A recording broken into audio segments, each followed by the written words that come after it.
Okay.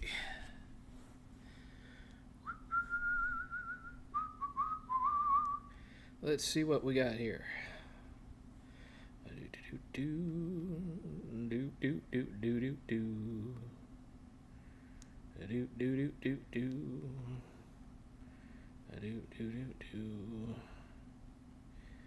Get that out of the way.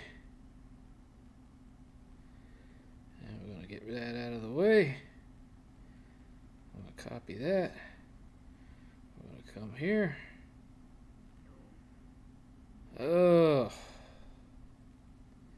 I'm feeling it today, lads. Not feeling good at all.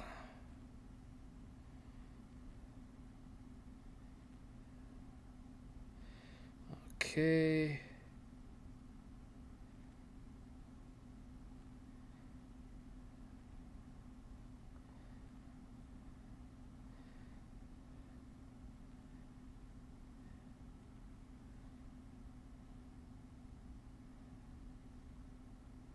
Come on, you piece of crap.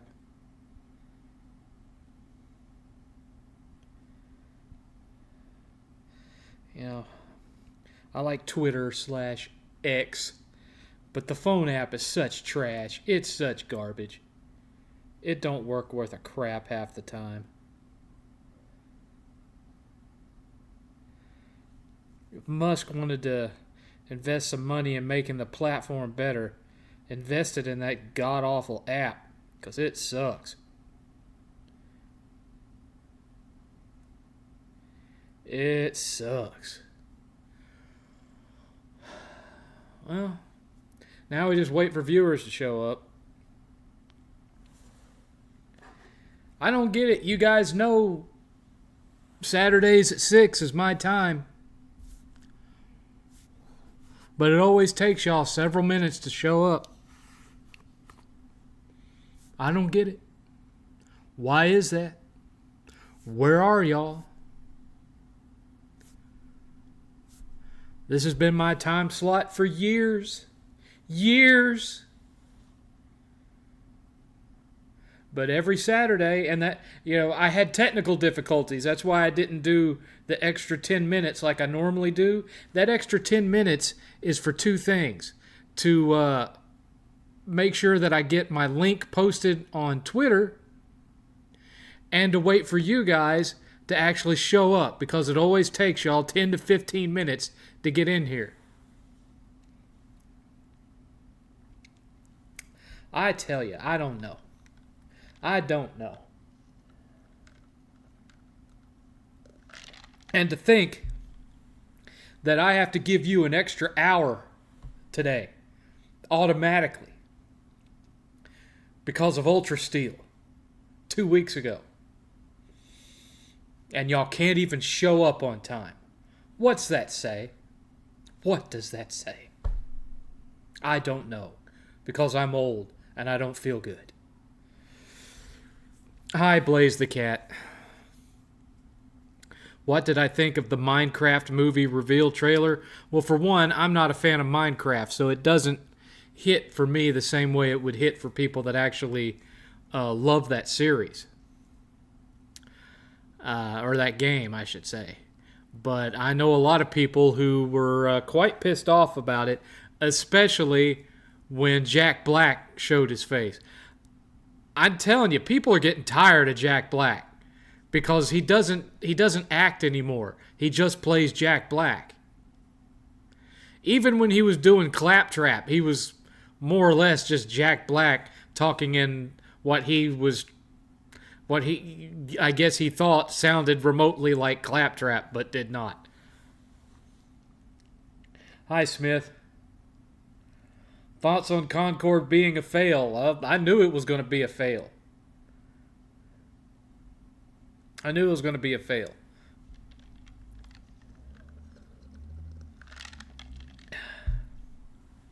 When people have already invested years in a hero shooter like Overwatch and Overwatch 2, they're not going to leap over to a hero shooter that they're having to pay a $40 entry fee for, which true Overwatch had a higher entry fee when it first came out, but they're not going to do that, especially not for characters that look like that. I mean, the character design was god awful. I'm not getting into any kind of politics. They were just ugly character designs. You have to have iconic stuff, People remember a big giant gorilla with a bunch of gear and everything on them. And they remember the girl in the skin-tight outfit with the guns. They don't remember some fat dude that looks like he's cosplaying as Big Hero 6. They're not going to remember that.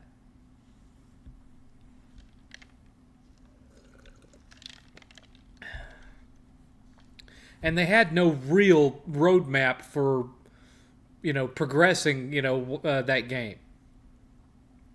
I guarantee, most likely what's going to happen is next year it's going to be dropped back on PSN as a free-to-play. And that's why they took it off, because they're going to reconfigure it and rework it and re-release it as a free-to-play and hope that they get some DLC dollary dues out of it. That's what they're hoping for. Anyway, with only 7 of you having shown up so far, good Lord, what is wrong with you people? It is 6 o'clock. It is Saturday, September 7th, 2024, and this is the 7thCast. As always, I'm your venerable host, your friendly neighborhood 7th. 8th is up in his room doing 8th things. One of his 3 rooms up there. He might be sleeping off the fact that we went to see Beetlejuice Beetlejuice today after him staying up all night to platinum Astrobot. He started playing it when it showed up in the mail yesterday, and he played it non-stop until about 7 or 8 o'clock this morning when he got the platinum.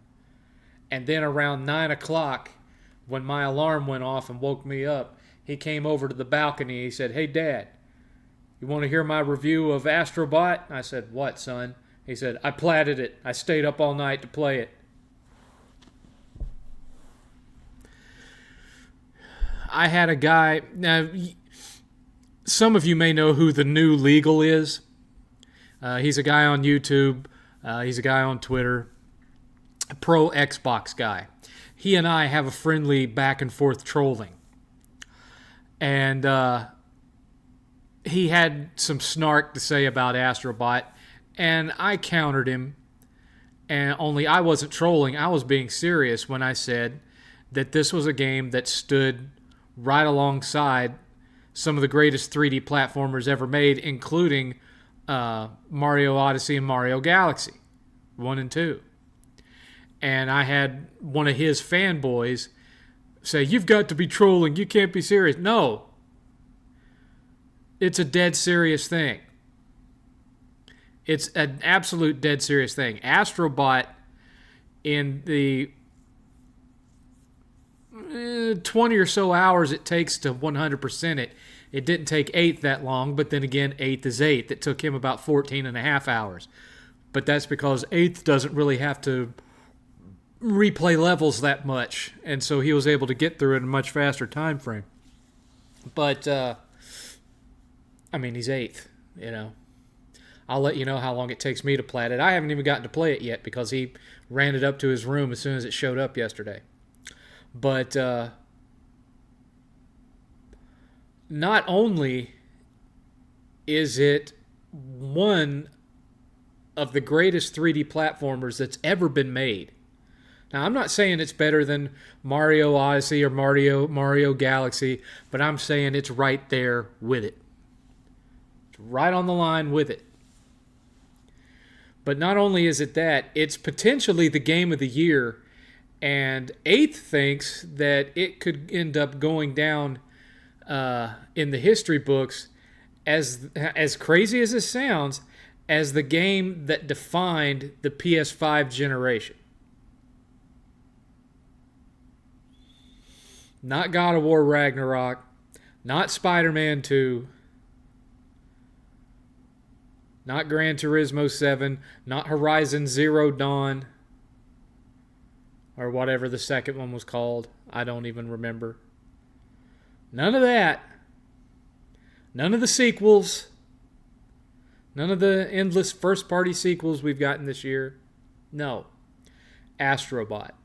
And yes, Astrobot is technically a sequel, but it's the first full console release that's not a tech demo, because the one for PlayStation VR, as great as it was a tech demo for the PlayStation VR.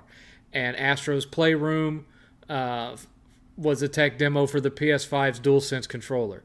And the original one, that was just the Playroom, that was released on PS4, it was a tech demo for the PS4 controller, the DualShock 4, and the PlayStation camera. So Astrobot started out as a tech demo for new technology and continued that way right up until this first full release. So in a lot of ways, I don't even consider it a sequel. I consider it the first full game. And if y'all will remember, when I talked about the Astro's Playroom that came with every PS5, and I platted it and I talked about it, I said, if Sony will let Team Asobi create a full Astrobot game, you're going to have greatness. You're going to have next to the perfect game. And that's another thing. We installed that game. No day one patch. No updates.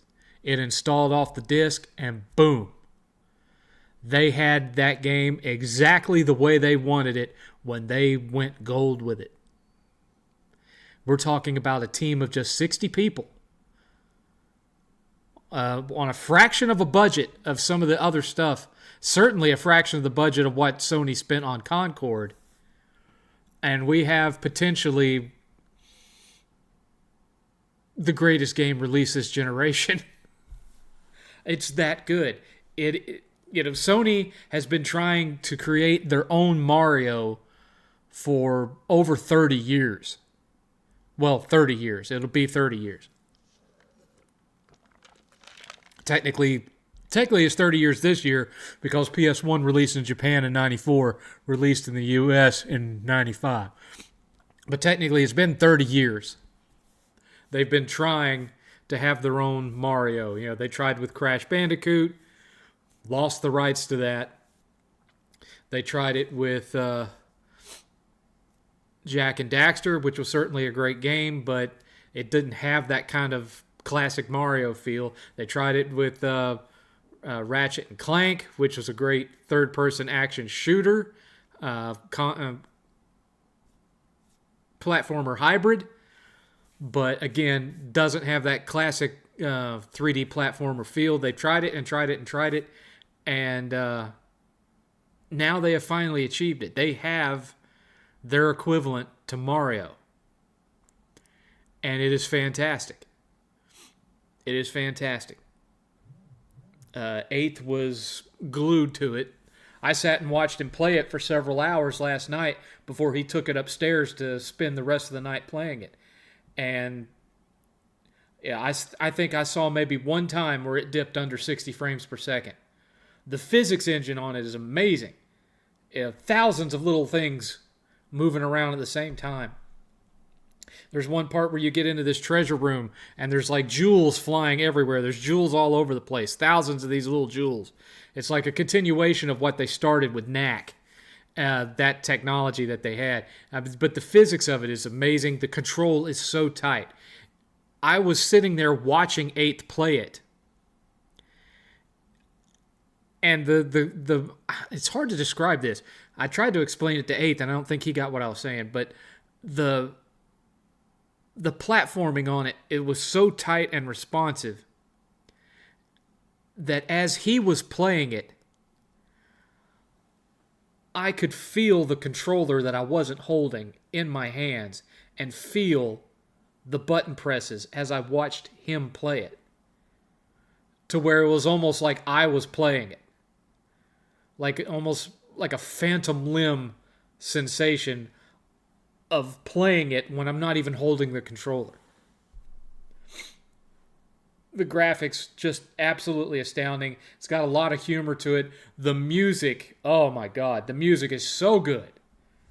It's one of the best soundtracks. It has a definite kind of there's an 80s feel to a lot of it because it uses a lot of synth and stuff. And I don't have a single negative thing to say about it. You know? I took it in for several hours watching 8th play. And watching the boss fights and watching the mini games and watching how they handled hidden features and hidden levels and everything. This is next level stuff, guys. I'm not saying it's the best platformer ever made, but there is no 3D platformer out there today that does it any better than Astrobot does. None. Including Nintendo. Nintendo should take notice of this game and step their game up, because Team Asobi, they put them on notice with this one, man. That's not me fanboying. That's the legit truth. It's that good. And the thing of it is, it's almost like Sony wants it to fail because they've done next to no advertising for this game at all. If this game is going to make money, it's going to have to be word of mouth. You know, all of you that have a PS5, you need to go out and get this game. It's worth the money. It's worth the $60. It's worth every penny. Y'all need to go get it. Anyway, let me catch up real quick.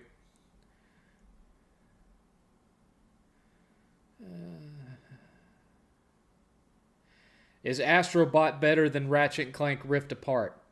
Ratchet & Clank Rift Apart is a different type of game. I would say it's as good, but I don't even think it takes as long to platinum Rift Apart as it does Astrobot. I actually think Astrobot might be a little bit longer. I don't remember taking over 20 hours to plat Rift Apart. It was one of the shorter Ratchet & Clank games. It wasn't as short as Into the Nexus, but it was short. Platted it already. Phenomenal game. Awesome. It's far too late for Sony to have their own Mario. It's never too late to have their own Mario. I mean, it is true that platforming isn't as popular as it was back in the day. That's true. The main thing that's going against Sony is that PlayStation is not a console or a platform that little kids gravitate towards.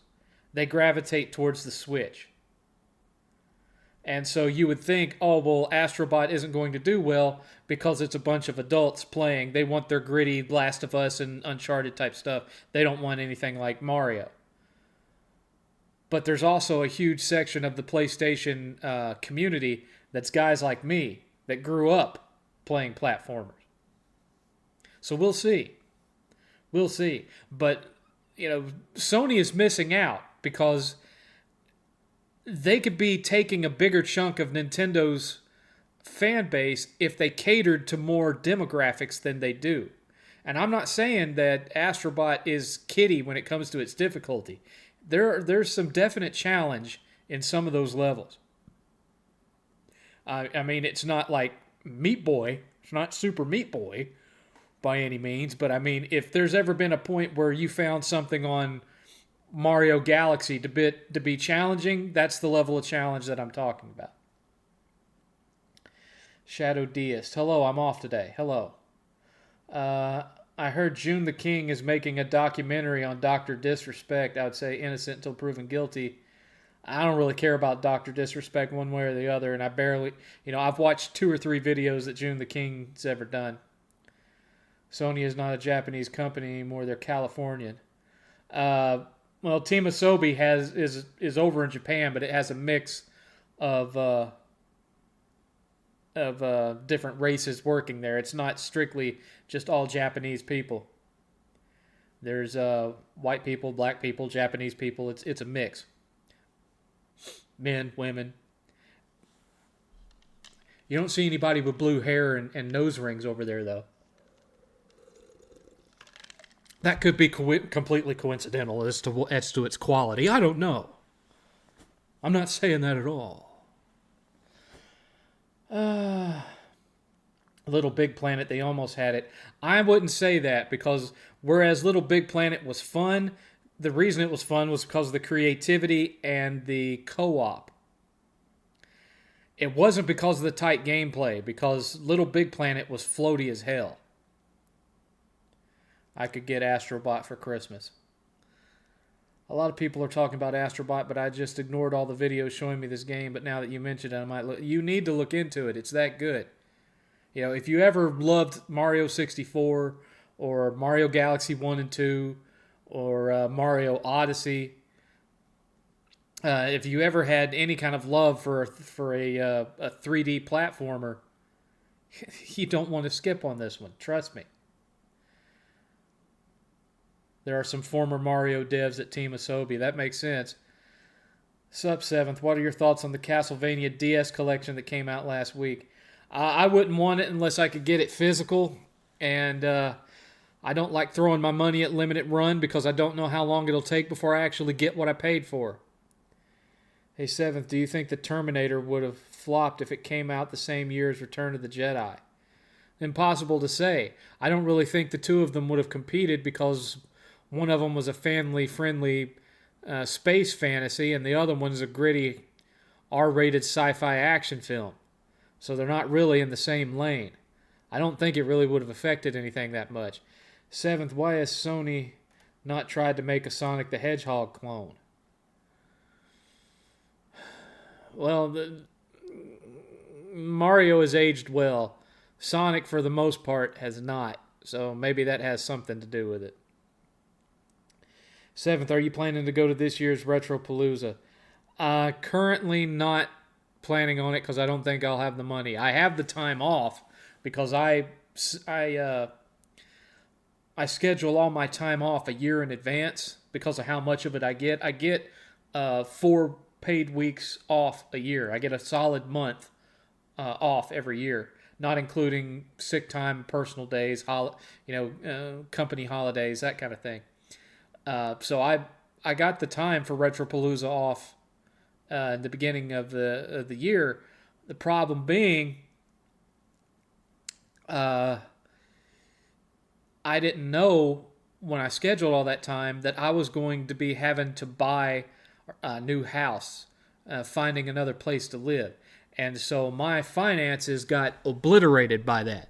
So all the money that I would have had to pay for the hotel room and to pay for food, gas, anything that I found at Retropalooza that I wanted to pick up, all of that is bye-bye.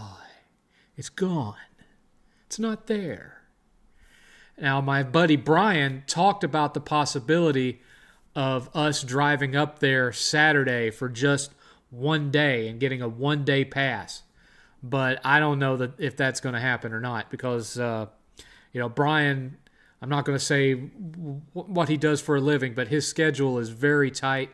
And he's a family man. He has a kid that's into sports and has to go to soccer games and all these other kind of things. And so a lot of his time is taken up. And so it's not the easiest thing for him to get free like that. And, I'm not a guest at Retropalooza. I'm not popular enough for Jay to come to me and say, hey, I'll pay for you to come up here and I'll give you a hotel room and you do a panel and you sign autographs. And that's not me. I'm not popular enough for that. Had it been, prior to March of 2016, I might have been popular enough for that, but I'm not popular enough for it now. So, the only way I'm going is if I'm paying. And I don't have the money. I just don't have the money. Especially not if I'm going to have to save up to spend $700 on a PlayStation 5 Pro this year. Good Lord. That's crazy. Anyway.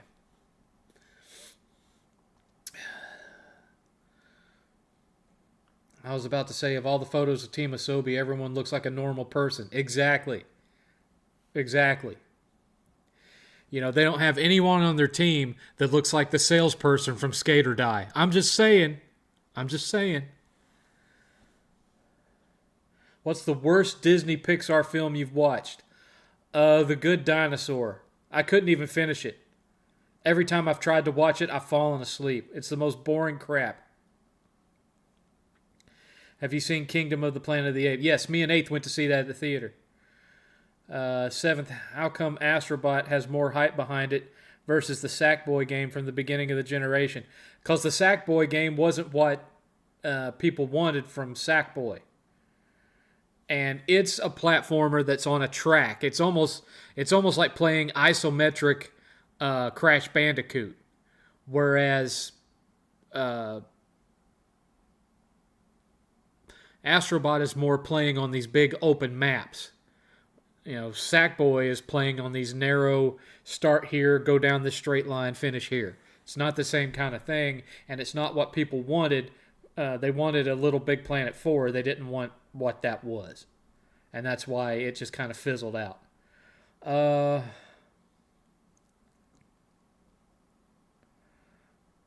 Seventh, I know you don't like racing games. May I ask you to check out Wreckfest? I think it's up your alley. If I ever come across a copy that's cheap, I'll give it a go. Sony fumbled Little Big Planet 3 and then Sackboy disappeared for a while. Well, Little Big Planet 3 was not done by Media Molecule. Media Molecule didn't want to do Little Big Planet anymore. They wanted to move on to Dreams, which worked out so well for them. And so we ended up with, I think the team was Sumo Digital, who did Little Big Planet 3. And it was okay for what it was, but I don't know, man. I don't know. Thoughts on Concord, Dustborn, and Star Wars Outlaws flopping around the 10th anniversary of Gamergate? You're not wrong, but I hadn't thought of it that way. I had not thought of it that way at all. And I was really excited for Star Wars Outlaws because there were some things about it that looked like it was right up my alley. And then I find out that it's Ubisoft doing it, and all my anticipation for it went in the toilet. Because I couldn't tell you the last time I actually loved an Ubisoft game.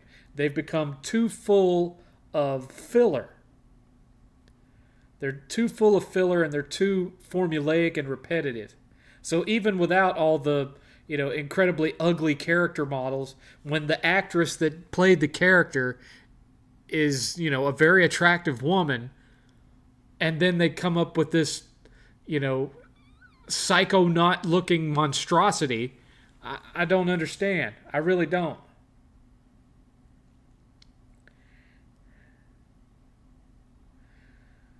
Does Brian have a channel? No, Brian does not do YouTube. Brian's kind of a private guy. That's why he's never been in a video. Even when he went with us to Retropalooza, he did not want to be on camera. He never wants to be on camera. He doesn't want his face spread all over YouTube.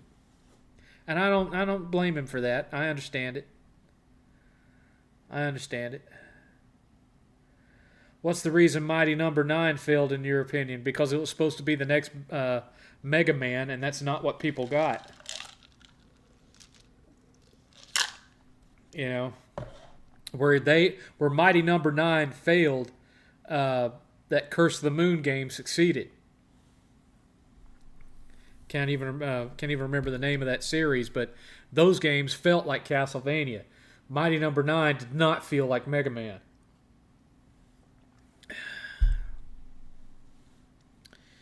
Let's see here. No Square Enix characters or Twisted Metal cameos in Astrobot. Why do you think that is? I don't even think that they paid licensing for any of this. That's why none of them are actually named their characters. They look similar, close enough to where you can guess what they are.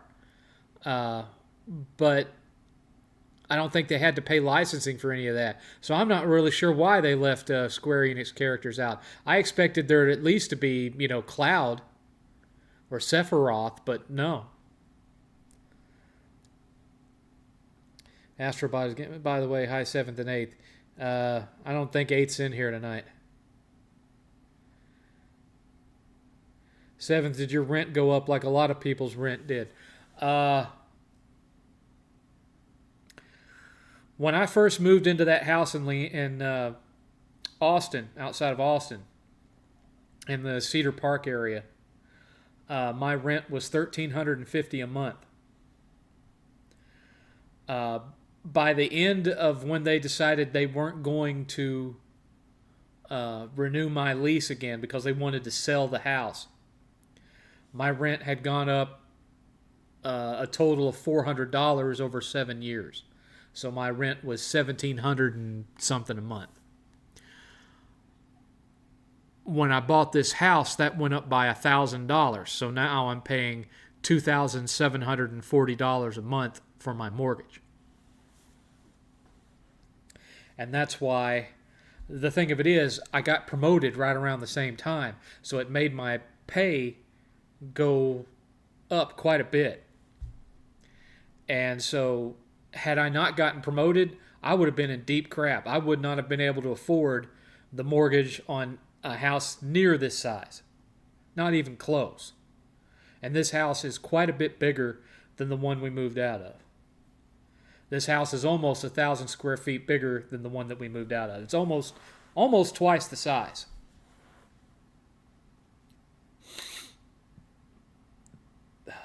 But we didn't want to rent again because we didn't want to run the risk of having to pay for the moving costs all over again to move somewhere else if the company renting the house to us decided that they wanted to sell it out from under us. We didn't want that to happen anymore. And so I bit the bullet, and me and 8th went shopping, and I was like, what's a house? We need to find you a house that you'll be happy with after I'm gone. And so we shopped around, and he had his picks, and his number 1 pick ended up being a scam. And so he went with our number 2 pick, which was this house. And then 2 days before we were supposed to move in, a tornado hit the neighborhood. Thank goodness it didn't hit us. I feel sorry for the people it did, but it didn't hit us. Anyway. Let's see here. Funny Capcom eventually released Mega Man 11 and it was a success. Yeah, I know. They said, but I didn't even get into Mega Man 11 because some of the mechanics in it makes it not feel like Mega Man to me. I like traditional feeling Mega Man. Mega Man 11 feels like an amalgamation of Mega Man and Mega Man X. I'm not that big on it. 7th, who's worse, Rockstar or Ubisoft? Ubisoft.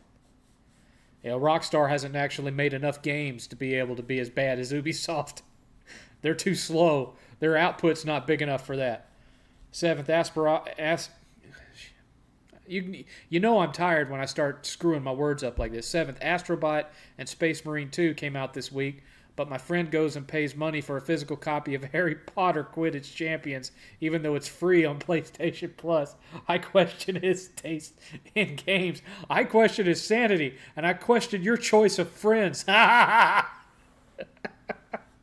Jesus.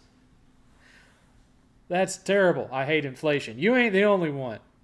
Oh, remember, we've got 2 more topics. We've only discussed Astrobot so far. We got 2 more topics. Topic number 2. One of the things that's really big in indie games is play-alikes of classic retro games. Some of them meet the mark, like Curse of the Moon and all that. Some of them don't meet the mark, like Mighty Number 9. And I want to be transparent about this because you guys know that I used to do a series called 10-Minute Taste where companies that had sent me game codes, I would review those games for 10 minutes and basically tell you whether it was good or whether it was crap. I was given a download code by, what's his name, Justin Silverman. He works for RetroWare. He was with Screenwave, heavyset guy. He gave me, he hit me up on Twitter and he gave me a code for this new game that RetroWare has come out with called Iron Meat. Uh, Iron Meat is a Contra clone. And I'm going to say it's the best damn Contra clone that I've ever played. It's fantastic. If you like classic Contra, especially like Contra 3, The Alien Wars, or Contra Hardcore on the Genesis, this is the game to get. It's available on PSN for like $20, I think. I'd love to have a physical copy, but I don't. I think it's also going to be one of those limited run type things, and you know how I feel about limited run. But the game itself is fantastic. I liked it so much that I'm considering bringing Sarge out of retirement to do the review for the game. The weapons, the graphics are great. The music is great. You have an option in it where you can choose between actual like metal music with guitar and drums and all that, or you can switch to a 16-bit chiptune style music. You can make the choice yourself on that. It's got different filters that you can put on it to change the look of it, but it has kind of a 16-bit look more than 8-bit. The gameplay is super tight. If you're any good at Contra, you're going to love this because it feels just like it. Plays mostly just like it, although it has some differences in the weapons. And instead of there being a 30-man code, all of that is done by the difficulty. So if you pick easy, you get like 30 lives. If you pick normal, you get like, 10 lives. And then you pick nightmare or the hardest difficulty, and you get even fewer. So it's got incredible boss fights, great big giant bosses. Graphics and everything, it's pitch perfect, man. It's pitch perfect. I don't have a single negative thing to say about it. I had no glitches. I had no crashes. Every death that I had, I felt like I earned that death. It wasn't because the game was being cheap. And it is a challenging game. But, I'm not going to harp on it.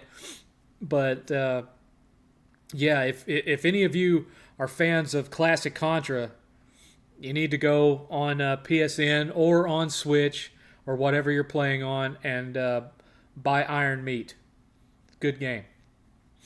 Very, very good game. Anyway, let me see here. Let me catch up real quick.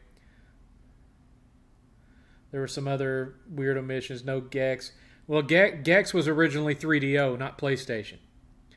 Tomba was just re-released, and Croc is getting re-released, so maybe they figured they had enough enough attention as it is.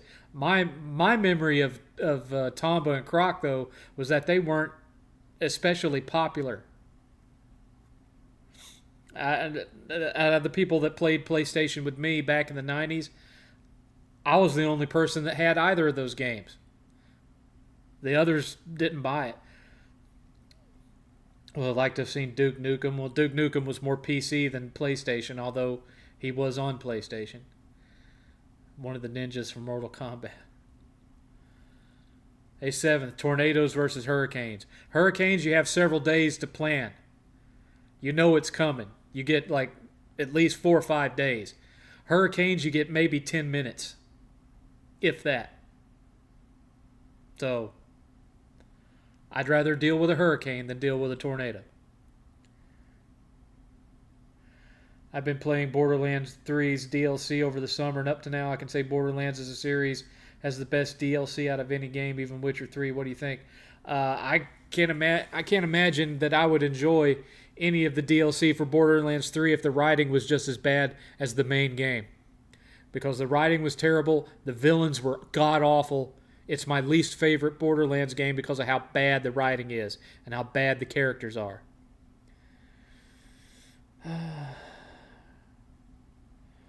Yesterday, I just came back from watching the new movie with Beetlejuice. Okay. I heard Borderlands movie. Borderlands movie is pretty bad. I've seen it. You don't want to waste your time with it. It feels like it was made for Sci-Fi Channel. It feels like an Asylum movie, but with a bigger budget. It feels like a movie Uwe Boll might have made of Borderlands if he had actual big money. That's how bad it is.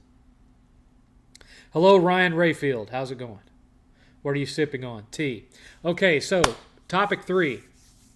Beetlejuice Beetlejuice. Me and Eighth went to see it this morning at 10:30 at the Grand Avenue Theater in Belton, Texas.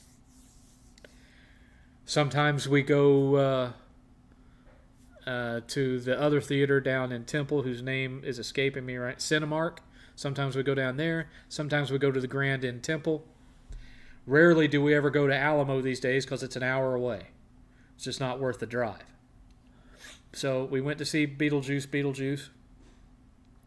I'm going to say something that is probably going to piss some of y'all off, but it is actually something that me and Eighth agreed on, having rewatched the original film the night before, because it had been years since Eighth watched it. In some ways, both of us like the sequel better than the original film. I'm not trolling. Danny Elfman took the score to the next level. The score is even better than the original score was. The actor who played Lydia's dad, who ended up being a kitty diddler. The very first thing that happens in the film, and you don't even see him in it, it's depicted in stop motion style animation, is his plane crashes, and he survives the plane crash and then gets the top half of him bitten off by a shark. And so he ends up in the afterlife. So we didn't have to watch a kitty diddler on film. That was nice. The humor is way cranked up on it. It's in some ways less subtle, which Beetlejuice was not subtle, but this one is even less subtle. They went out of their way to avoid making it CG heavy. There's as much practical effects in it as possible. And even when they do use CG, they do it in a way that makes it look like it's stop motion animation. So that was really cool. Michael Keaton is fantastic. Winona Ryder is fantastic. Catherine O'Hara as Delia was great. She is still full of herself. She's still got this artist thing going on. She still thinks she's a great artist when in reality she's crap. So she has this unearned, overinflated ego.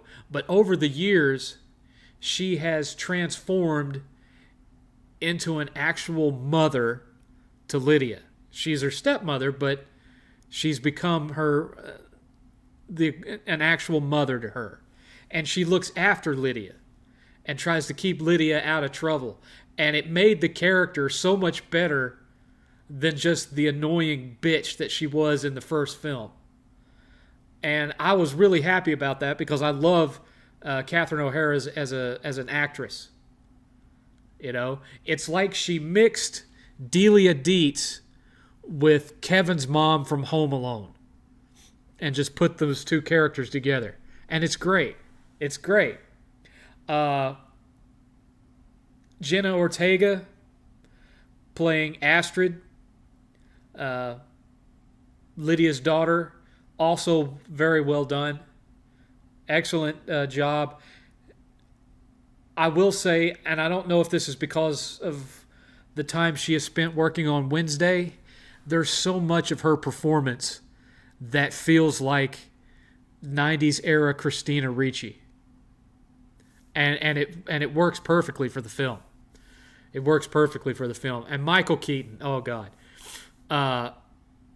One of the things that Michael Keaton was adamant about in making this sequel is he didn't want it to be just overloaded with Beetlejuice, because that sometimes tends to happen with sequels. And it's kind of like with those 80s sitcoms, you know, where it would start out as an ensemble and one character would get a positive fan response, and so suddenly for the rest of its run the whole show is about that character. Happened with Happy Days with the Fonz, happened with Family Matters with Urkel, happened with Good Times with JJ. You get the point. And he didn't want that for Beetlejuice 2. He didn't want it to be all about Beetlejuice. And it's not. Beetlejuice is still, like in the first one, a kind of chaotic force of nature character who meanders in and out of the plot. There is more of him in this one than there was in the original, which is one of the reasons why I like it better. But he doesn't take over the whole plot. The core of the plot is about the three women: the grandmother, the mother, and the daughter. That's the core of the story. But if I had any complaint, it's that the villain of the piece, Beetlejuice's ex-wife, I think her name was Dolores or something like that. She was a kind of a witch cult, leader of a cult, a death cult type thing. And she can suck the souls out of ghosts, so she can cause ghost death.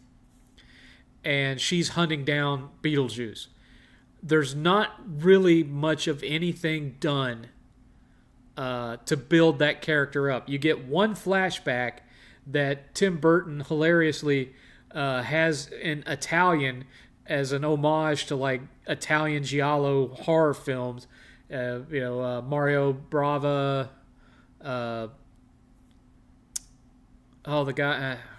Any other time, Argento, Suspiria and stuff like that. It's filmed as an homage to that, and it's a flashback that explains how Beetlejuice met her and what happened between the two of them. And then the rest of the time, you get no character development whatsoever with her. In fact, she barely speaks. So if there's any weak point in the film, it's that they didn't give his ex-wife enough plot time to cook. But one thing that was kind of fun about it is you end up in a point where Beetlejuice and Lydia are traveling through the underworld together, working together. And it almost felt like the animated series. For any of you who were kids back then and watched Beetlejuice, the animated series, it felt almost like that. Especially with Beetlejuice actually saving the day and saving Lydia's daughter without any motivation to do so. He didn't have to do it at all. He just did it because it was going to be fun for him to do it. And I'm not going to spoil what he does, but when you watch it, you'll see it like he had no motivation to do that at all, but he did it anyway. And so it makes him out to be kind of an anti-hero a little bit, like he was in the animated series. And he's still given a villain send-off in the climax of it, but then it drops the potential for a Beetlejuice, Beetlejuice, Beetlejuice at the very end. So not a hidden scene, but before the credits roll. There are no after-credit scenes, so don't bother to stay for that. But overall, this is the best movie that Tim Burton has done in years. Years. At least a decade. Probably more. This is the best movie he's done since Big Fish. And so I am very glad that I went to see it at the theater, because the soundtrack and everything. I'll tell you the exact moment when me and Eighth knew that we were in for a treat. And it wasn't just going to be, a legacy sequel with a bunch of member berries. It's for Charles, the dad, Lydia's dad, his funeral. They're all standing there in the graveyard with the casket there. And there's this photo of the actor, Jeffrey, whatever his name was, who played Lydia's dad. The tombstone is made out of crystal and is shaped like a shark fin. And they have a little choir of Catholic choir boys surrounding the casket, and they're singing Deo. Daylight come and we won't go home. They're singing that in a cappella. Bunch of little white choir boys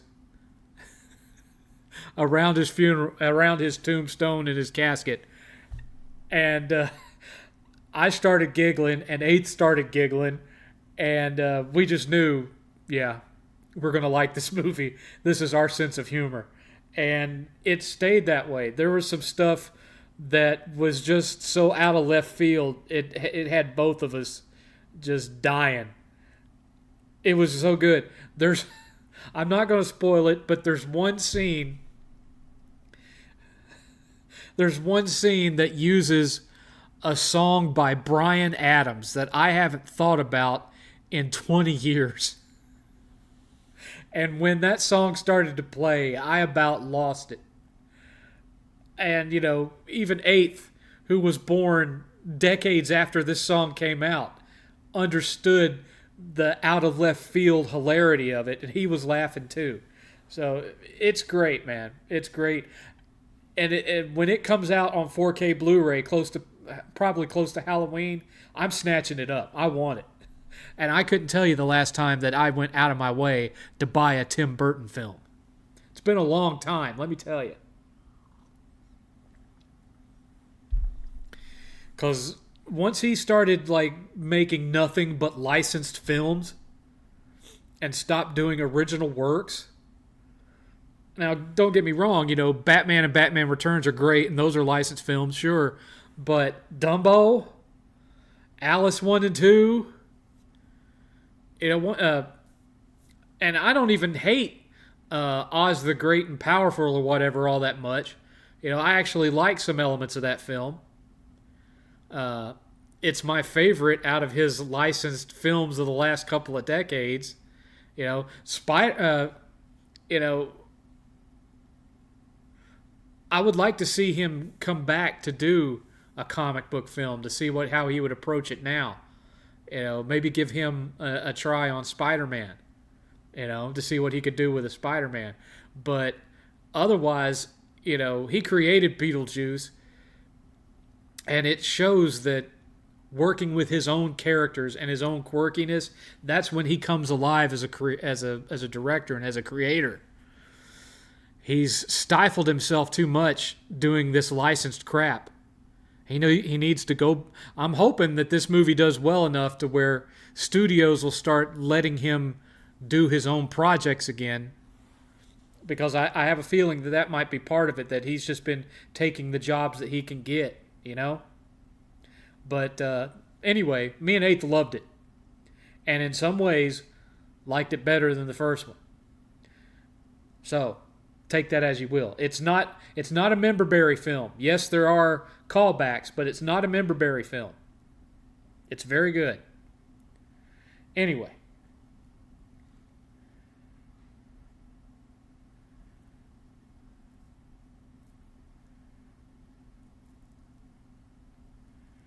Seventh, did you like Lord of the Rings War of the Rohirrim? It hasn't come out yet. I saw the trailer for it. I was not impressed. It is, you're right, Seventh. Dang right I'm right. I was just about to ask, was it better than the original? I feel it is, in some ways. Not in every way, but in a lot of ways. Well, now I'm going to have to go watch it. Yes, you are. Seventh, who's crazier, Beetlejuice or The Mask?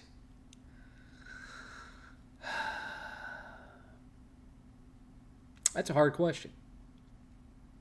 I guess it depends on which version of The Mask you're talking about.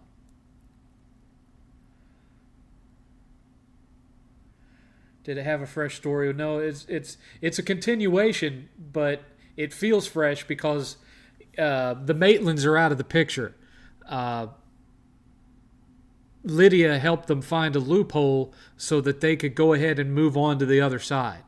So they're now in the great hereafter. They're no longer living in the house. So the story becomes solely about Lydia and her family instead of the dichotomy of Lydia's family and the Maitlands with Beetlejuice in the middle. So totally different feel, but it still has that Tim Burton Beetlejuice vibe because of Michael Keaton and because of Winona Ryder.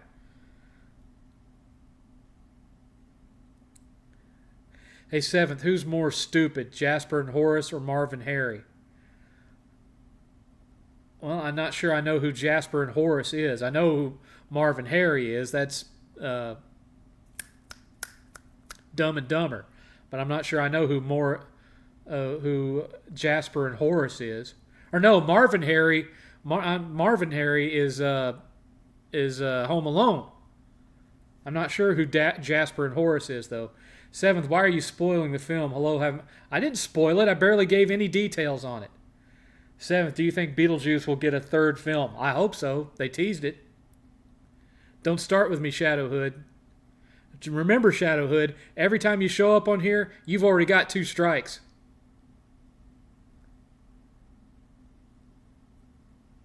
Just because I say so.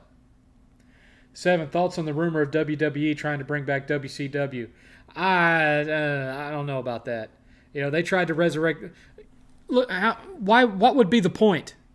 What would be the point? Most of the guys that made WCW are retired or dead. Do you think Alec Baldwin should have gone to jail? No, because it wasn't his fault. It was the prop master's fault.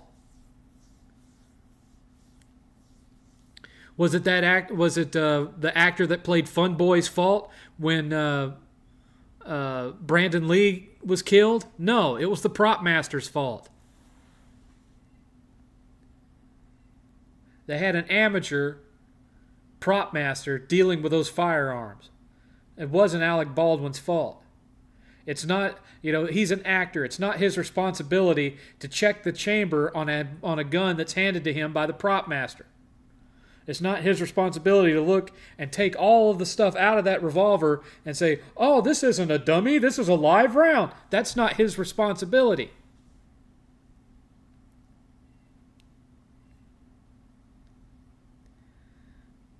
And I'm not even a fan of Alec Baldwin at all. I'm just saying.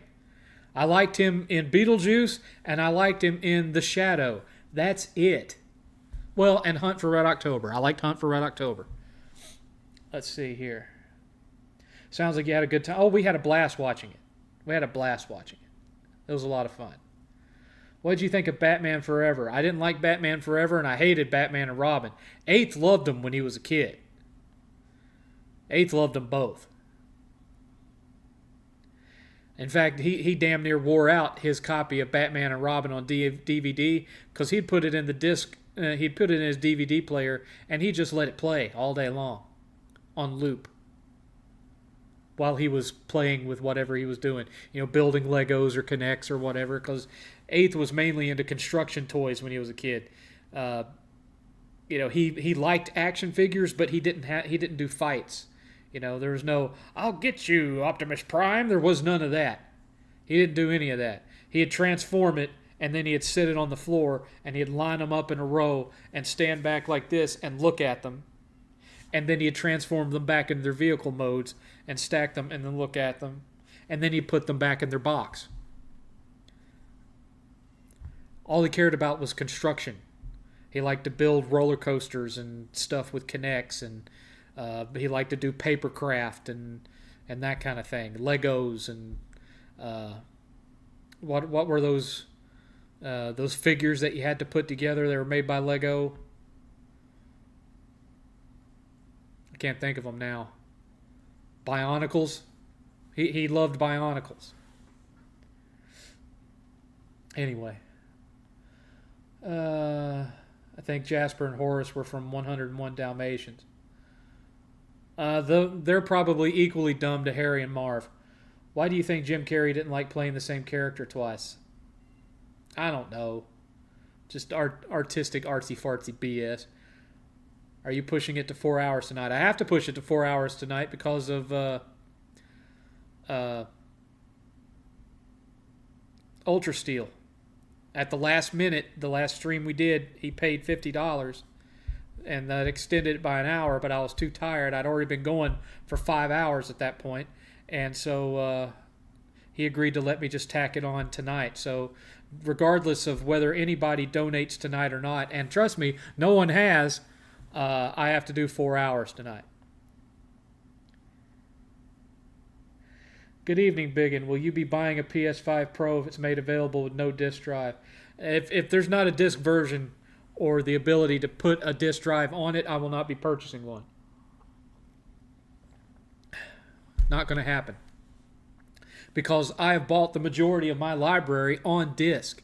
I'm not going to rebuy all those games digitally. I'm not going to do that. And you know Sony's not going to give you an option where if you buy the digital system, all you have to do is scan the QR code for your game and you'll get the digital. They're not going to do that. They're not going to do that. So no, if there's no version that has a disk drive, I'm not buying it. There's a rumor of WWE bringing back, not that I've heard, but then again, I don't really watch wrestling anymore. Hi, Tokes. How's it going, sir? Lol, I still got 2 strikes. You will always have 2 strikes, Shadowhood, because you've been warned too much. You're always on thin ice with me, sir. You and Alien Magi, who hasn't shown his face in here tonight. I've got to go now. Bye, 7th. Bye. See ya. Bye. Remember in Cable Guy where he didn't know that he was being watched in the peephole, and he's like, see ya. Bye. He's trying to make it sound like he's walking down the hallway. When I have Zoom calls at work, or not Zoom calls, but team chat calls, because I don't use my camera. I have those at work, and everyone's closing up the meeting and saying, great meeting, guys, thanks. I'll always go, see ya, bye. And there's only like 2 people in the group that get the joke. But I do it for them because they think it's funny. Playing Crysis 3 on the Steam Deck. I'm glad you could afford a Steam Deck, Tokes, because I couldn't afford one. Lord help. I doubt the PS5 Pro will only have a disc. Yeah, I'm assuming that like the Slim, you'll be able to buy a drive for it, or they'll have a bundle that comes with the drive. I'm assuming it'll probably be $100 more than the all digital one. Do you think Jim Carrey should have played Beetlejuice? It wouldn't have had the same feel. It would have ended up feeling like The Mask or the Riddler. I really think that only Burton could have pulled off that role.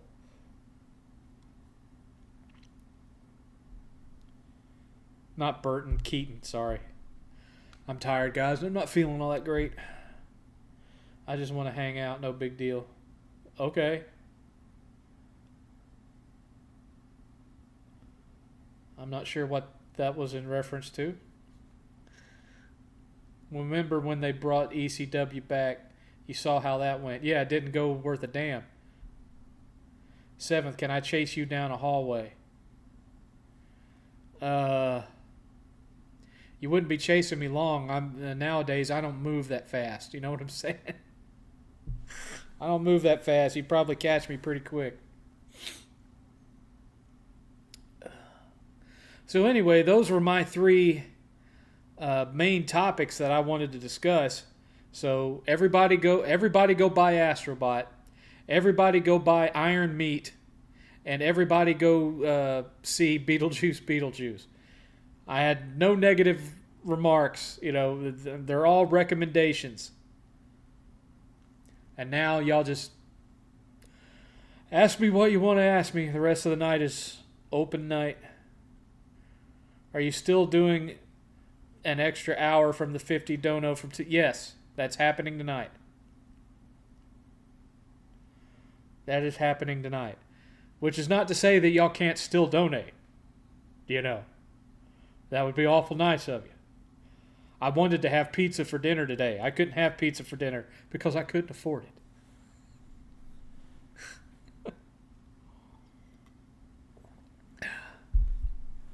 Oh, I forgot. I was supposed to show y'all what I picked up with donation money. You wait right here. I'm going to go get them. Hold on.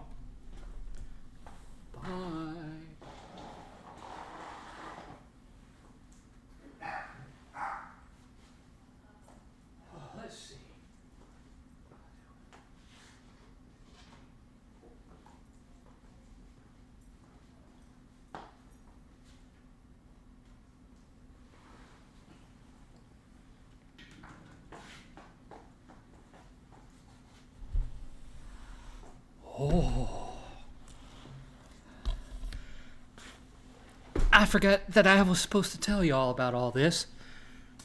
And the long and short of it is that here in the town that I moved into, the retro scene sucks. Oh my God. Oh my God. There's only 2 gaming stores in the area. And one of them had a decent selection, but they were overpriced on everything. Like, I mean, some of the stuff was decently priced, but all the stuff that was like their key marquee items, the sought after stuff, was all marked up higher than it should be. Even so, they didn't have anything on NES, Genesis, or Super Nintendo that I didn't already have. So then we went to the store across the street from there, because one was in the mall and the other one was in a store across the street from the mall. We went to that store. That was the saddest crap I've ever seen. I mean, the people that ran it were perfectly friendly and everything, but their NES library was 10 games, and they were all sports. Their Super Nintendo library was like 20 games, and it was all sports.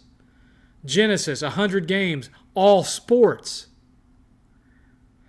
And it was that way all the way up to PS2 and the original Xbox before you got to some actual stuff that was good and wasn't sports trash. And so all I ended up getting was PS2 games with the money y'all donated. And try as I might, I was working with, $150 because 50 of it was donated by Richard, who only uses Super Chat. So I still haven't gotten that $50 yet. So I was only working with $150.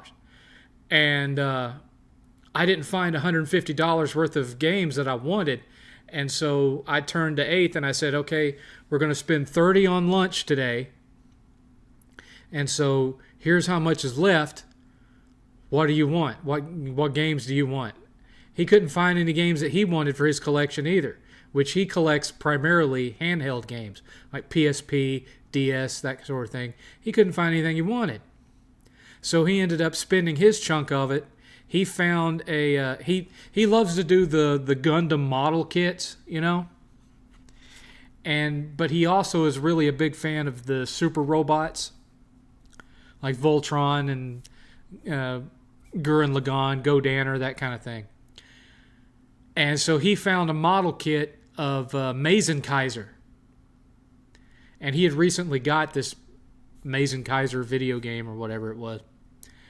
And so he was like, do you think it'd be all right if I got this with it instead of getting games? Do you think your fans would be mad? And I was like, no, they ain't going to care. They ain't going to care.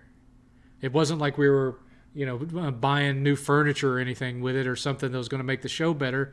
This was just to have fun retro collecting, and we had fun, didn't we? And so, oh, wait a minute. $5 from Darkstar. What was your favorite store you used to go to? Give me a second and I'll answer that question. Thank you for the $5, and I will give you a dollar bill. Here we go. Dollar bill, y'all. Anyway, I told him I didn't think they'd care, and so I let him have $60 of the money. He spent $60 to buy this model kit. And it turned out pretty good. At some point, I'll take a picture of it and post it on Twitter so you guys can see it. But anyway, here's what I did manage to score with the money that y'all donated 2 weeks ago. Firstly, I got Astro Boy, the video game, for PS2. Now, there's 2 different Astro Boy games on PS2. There's this one that was based on the movie, and then there was one that was made by Sega. The one that was made by Sega is rarer and harder to find, but this is still a pretty good game too. And plus, 8th is a huge fan of Astro Boy, so I picked it up when I found it. Speaking of 3D platformers, I got Brave, which nowadays is probably considered socially insensitive, but it's a 3D platformer that you're playing a native. It's kind of similar to Tak, if you remember Tak, in gameplay style. And again, 3D platformer. I got Sphinx, which it's more of a puzzle platformer really than an action platformer, but it is good if you've never played it. And then this one I bought simply because I had no idea what it was, no idea if it was good or if it was garbage. I bought it because the cover made me laugh. The cover has a dwarf riding a unicorn on it. So how could I not buy a game that has a dwarf riding a unicorn? It's called, what's it called? Prism Chapter 1, The Dark Unicorn. I have no idea if it's any good or if it's trash. And I did not pay $12, even though that's what it says on here. I actually paid like $5 for it. It was like $5. I have no idea. And then finally, this is the one I was actually excited about. I got Maximo 2. Maximo Army of Zen. I've been looking around for this one for a long time and finally found it. Because I've had the first one for years, but I haven't had the second one since the infamous yard sale debacle of 2004. So I was happy to get this back. No. I didn't have this one until after that. My bad. My mistake. No, this was not one of the ones that I lost in the yard sale. This is one of the ones I lost when I sold my collection for 8th to Have Christmas in 2008. But I'm very happy to have it back now, and I paid a little bit more than it's worth, I think. I paid $30 for it. But it's one that I've been looking for at cons, and you just never saw it at the con. I've been to Retropalooza multiple times, never saw it at Retropalooza. So when I saw it sitting there on the shelf, I had to get it. So those are the games that I found with y'all's money that you donated. And I appreciate it. Because that bumped me up quite a bit. Good little chunk in my PS2 collection. Let's see what that put me up to. Hold on a second.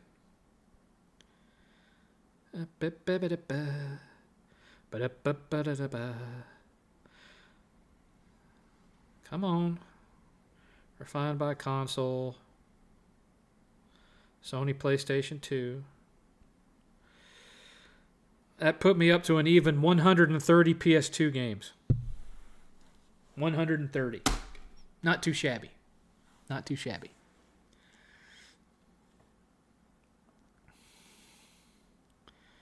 Let's see here. What's your all-time favorite controller? Y'all gonna think I'm nuts, but probably the Model 2 Saturn controller.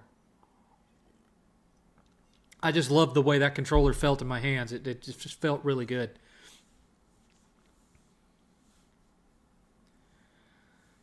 You okay, man? You sound out of breath.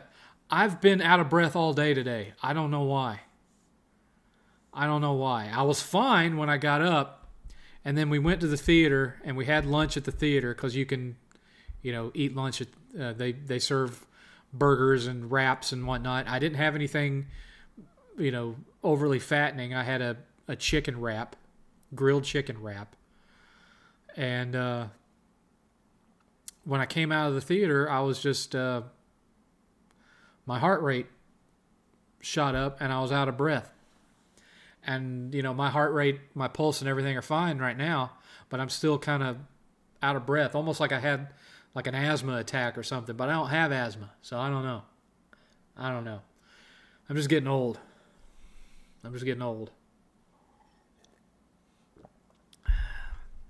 That kind of thing's been going on and off ever since I quit vaping.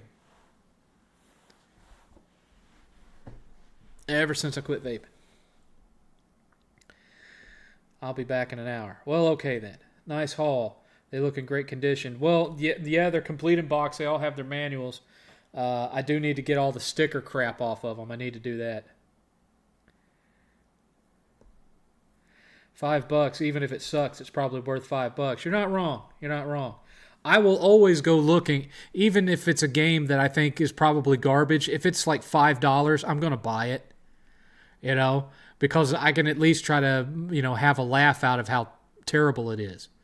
Even if it can be entertaining in that way, I'm going to do it.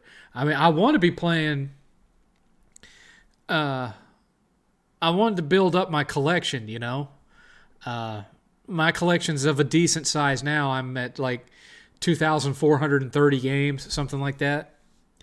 I'm not all that concerned with modern games because there's not really that much coming out that I care about. I think the only other modern game out right now that if I had the money, I would buy it, but I don't have the money, so I can't, is Warhammer Space Marines 2 or whatever.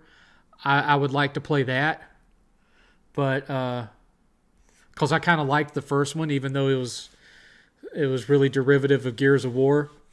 This new one looks a lot better, and I'd like to give it a try, but I had to choose between spending $60 on Astrobot or $70 on Space Marine 2 because I didn't have the money to get both, so I bought Astrobot.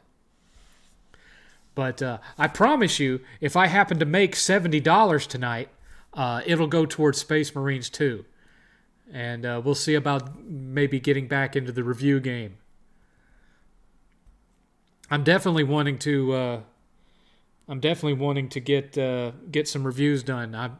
That's why I'm talking about bringing Sarge back to review Iron Meat, which I intend to get that video made prior to its official release because I don't think it's officially out there yet. 7th, have you ever ordered pizza using your radio voice? No, I've never called up the Pizza Hut and said, "Greetings and salutations, my name is Mike Cross. I'll have a double pepperoni tonight. And listen to some Green Day right after this." No, I've never done that. Never done that. And no, Mike Cross is not my real name. Mike Cross was the stage name that was assigned to me when I was doing college radio.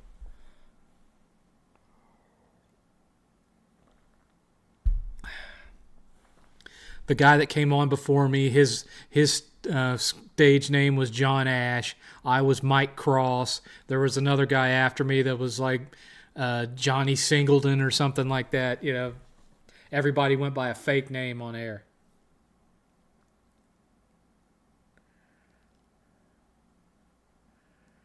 Maybe you get some water. We can wait, man. I've got tea.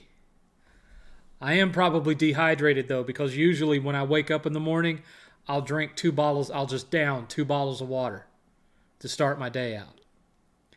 This morning, I got up, took my shower, drove 8th to the theater, and bought the chicken wrap. And instead of getting a bottle of water to drink, because this is the only time that I ever get to have one, and I shouldn't have them, but I do anyway because I've been drinking them since I was a kid, I got an icy. And so the only thing I had to drink for several hours after I woke up was an icy. And so that's probably what was wrong with me, because I'm on this anti-diabetic medication, and you're supposed to stay hydrated when you're on that medication because it can affect your kidneys and shit if you don't. And so that's probably what happened. I got dehydrated and made me sick. But that's okay because now I'm drinking lots of tea, and I've had 2 bottles of water since I got home. And, we came home. I had 2 bottles of water. I passed out, fell asleep, was asleep for like 4 hours, and woke up just in time to eat dinner and then get on here. That's been my day. Ever watched the Devil May Cry anime? Yeah, I have it on Blu-ray. It's good. 7th, what's worse, EA or Ubisoft? I think Ubisoft, because EA still puts out a good game every now and again. What do you think about people racing to get the Concord Platinum and physical copies of it? I don't know why they'd want a physical copy other than just to have it as a curios, a little curious item for their collection on the shelf. I'm certainly not going to buy a physical copy of it. I mean, shit, I've already got a physical copy of Babylon's Fall up there. That's a freaking coaster.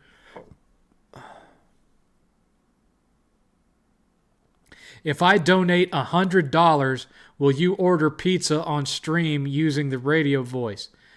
Well, for one thing, you're not going to donate $100, and two, I'm trying to lose weight, so the last thing that I need is a bunch of pizza showing up here. And third, I don't have the money to buy Space Marine 2. I certainly don't have the money to order pizza, and if you donated $100, I would not spend $60 of $100 to order pizza, because that's what it costs to order pizza now around here. So, no thanks. Does anyone still order pizza by calling in? No. Nobody does that anyway. I have apps for Domino's, Pizza Hut, and a bunch of others on here. That's what I order with. I never talk to anybody.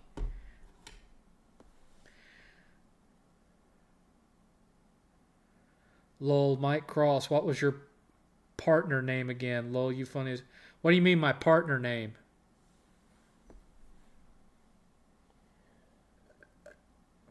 I don't know what you mean by partner name. What video game mechanic do you like more, auto-saving or invincibility frames?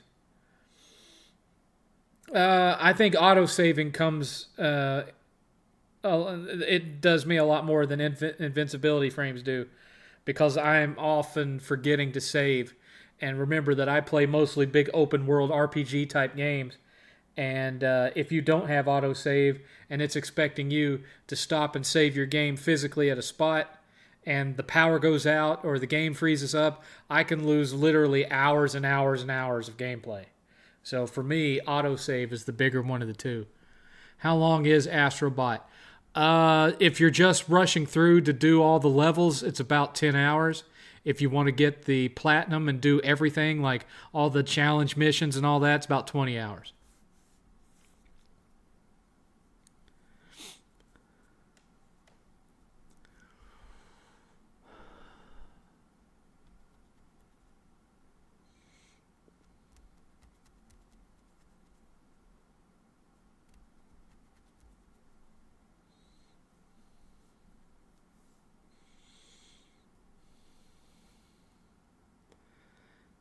And just like that, the questions died. The questions died. They went away. How y'all like my shirt? Smeghead. Arnold J. Rimmer. Arnold Judas Rimmer. Even the newer Zelda games have autosave now. Nice. Lol, I'm going to save up a bunch of paychecks and donate $500 so you can order pizza on stream doing the radio voice. I'm going to keep you updated to trust me. I don't know what that means. Why would you care about me ordering pizza with the radio voice?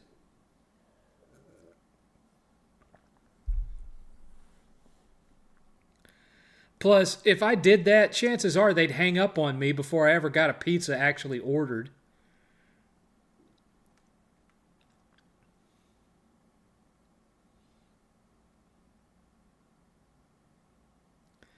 And here's another thing. What if I just took your money and screwed with you? What if I ordered the pizza ahead of time and scheduled it to show up, 30 minutes into the stream or something, and then I just called a buddy of mine and pretended that they were Pizza Hut and ordered it and then hung up? How would you know? How would you know? I'm saying this potentially costing myself $500 that I know you're not going to do. But how would you know? Come on, son. Have you looked into Ozempic? It's too expensive. Even though I have medical coverage through my employer, it's still really expensive. More than I would be able to afford to pay.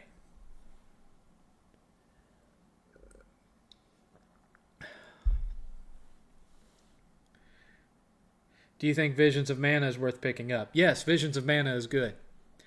If you've played any of the Ys games, especially like Ys 8, Ys 9, it plays similar to that. You'll like it. It's very action RPG. I haven't finished it, but I've put maybe 20 hours into it, and I've really enjoyed it so far.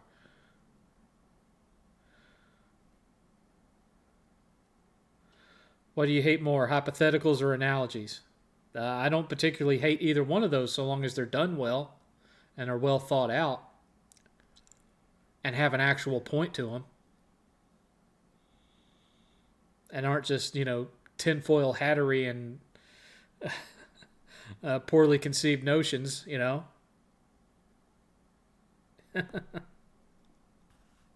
Which do I hate more? That's like, which do you hate more, nouns or adverbs? I don't have an emotional feeling about either one, so long as they're used properly. Interesting question, Clean Frame. Interesting question. Look at that. We've lost 5 viewers because nobody's asking me good questions. You're doing it to yourselves, people. You're doing it to yourselves. Here, watch while I waggle my finger so fast that it's a blur. You did it to yourselves.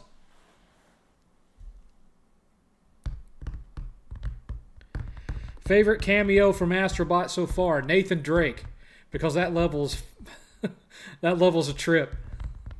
They don't pull off the feel of cover-based shooting, really, but it's still fun. It makes you almost wish that you could use that gun on every level. 7th, are you interested in the new Beetlejuice movie? You showed up late to the party there, Tokes. I already talked about my feelings on Beetlejuice. We went to see it this morning. The long story short, Tokes, is that me and 8th, in some ways, liked the new one better than the original movie. So if you have a way to go see it and you like the first film, go see it.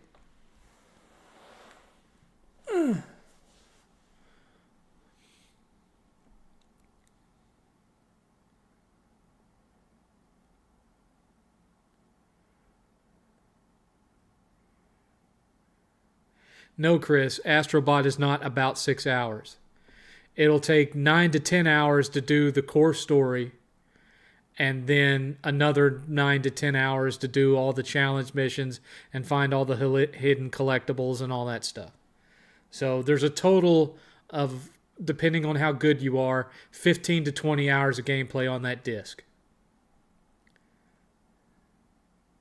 I'm a big adverb hater myself.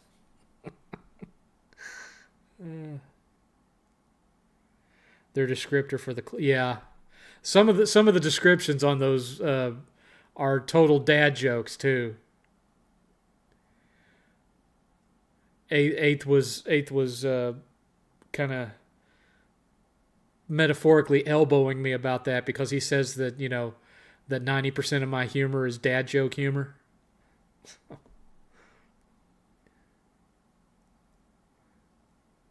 Have you ever watched the film My Friend Dahmer? No. From Bill Bones. Hey, 7th, did I miss the pickup segment? Yes, you did.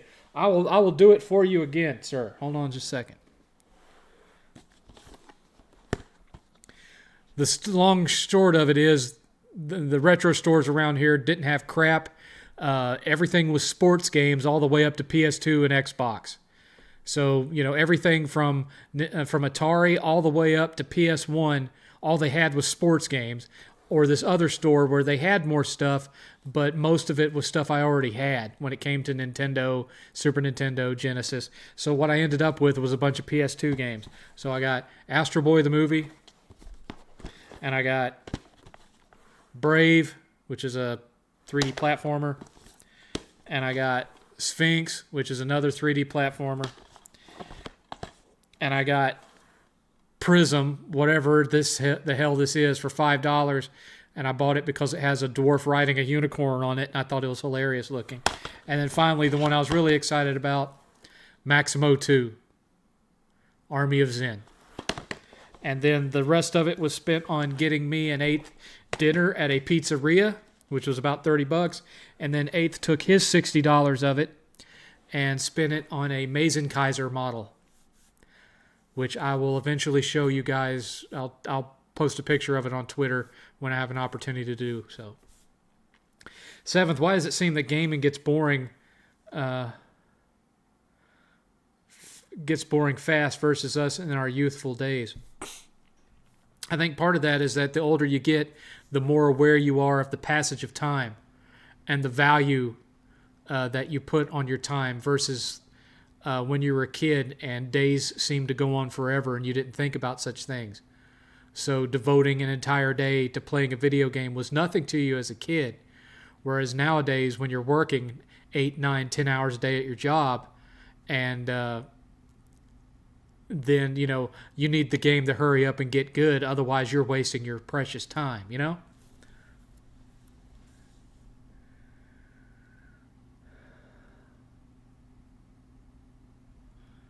7th, do you think Rocky V is underrated?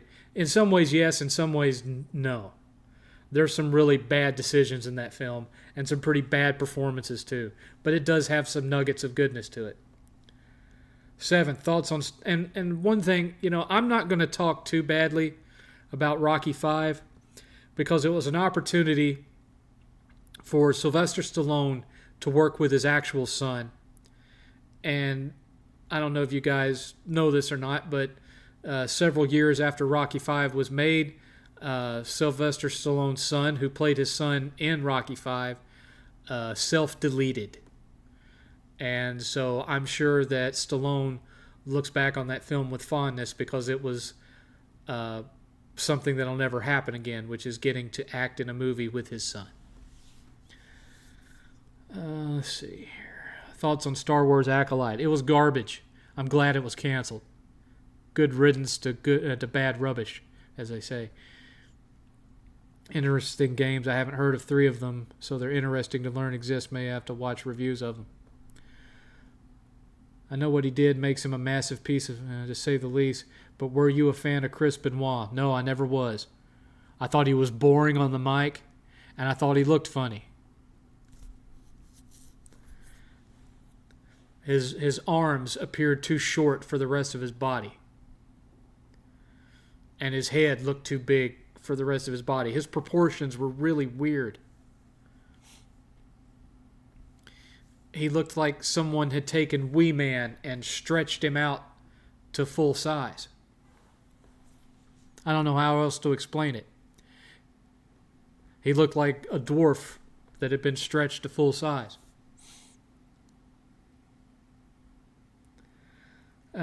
Did you play Scalar? It's a PS2 platformer. I don't think so. Should I be looking for that one?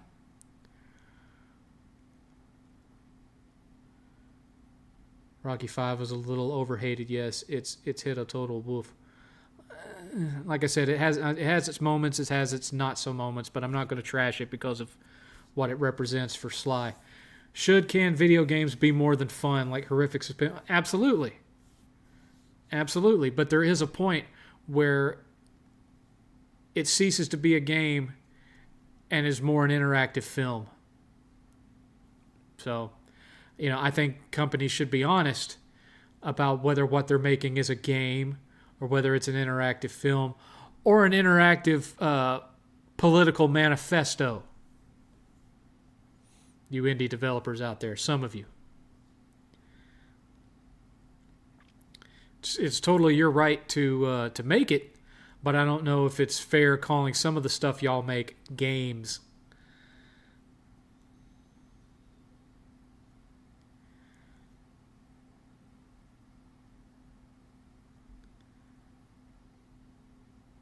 Last week, 2 weeks ago, I wasn't on here last week, Brother Natural. You mentioned that grading comics, cards, and other collectibles is a scam. Care to explain why? Well, it's basically used as a form of money laundering. I'm not really going to get into the particulars of it. There's videos about exposing this kind of thing and the scam that it is. You can watch them on YouTube. But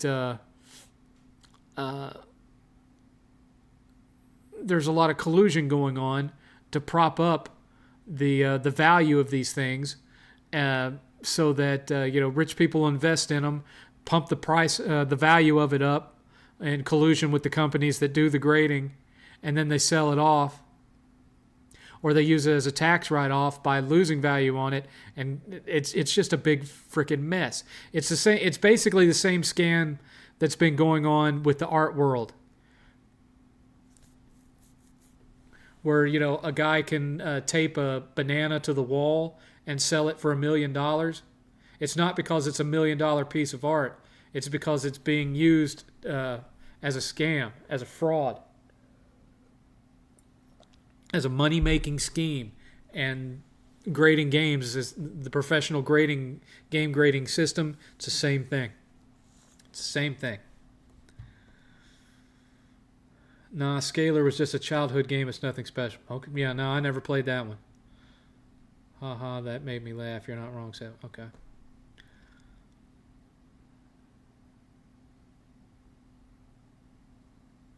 Ever watched New Jersey Drive? Can't say that I have, no. Doesn't sound familiar. You know what I forgot to do, and y'all didn't say nothing about it?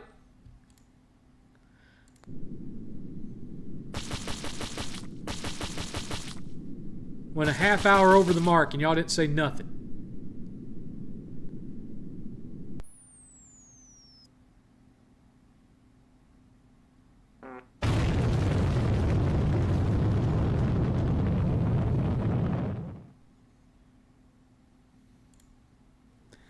So we're an hour and a half in to the 4 hours. So technically it's still 3 hours remaining. We've had one $5 donation.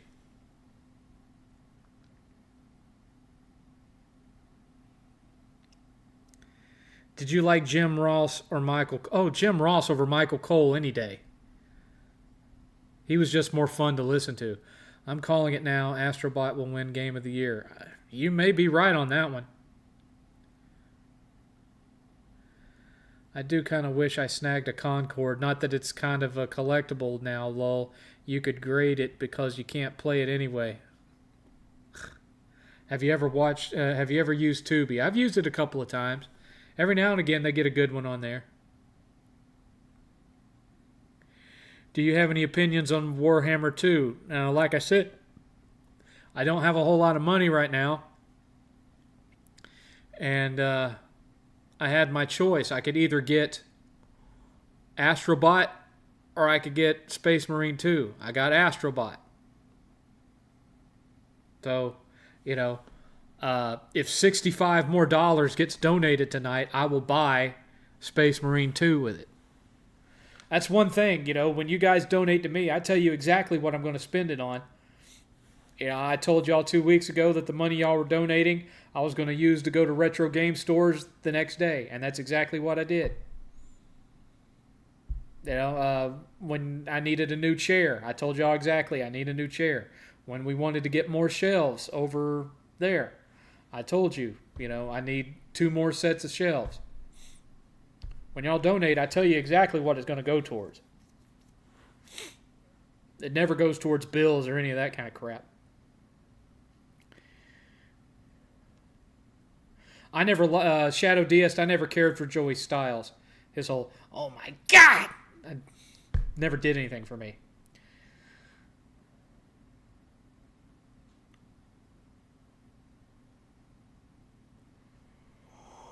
Ever played Dead Space? Yes. I never actually finished Dead Space. I got really close to the end of it, but for what I got distracted by something else and just never went back to it.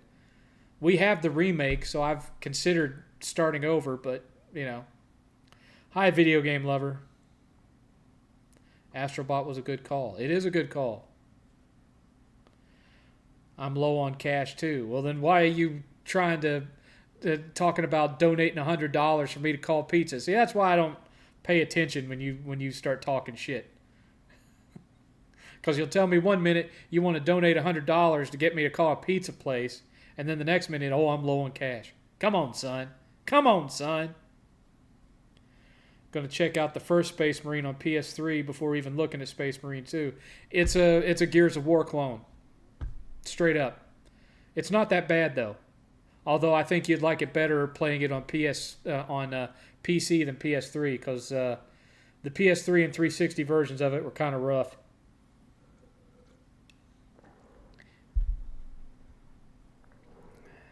If you earn $50 tonight, does it become a 5-hour podcast? Unfortunately, yes.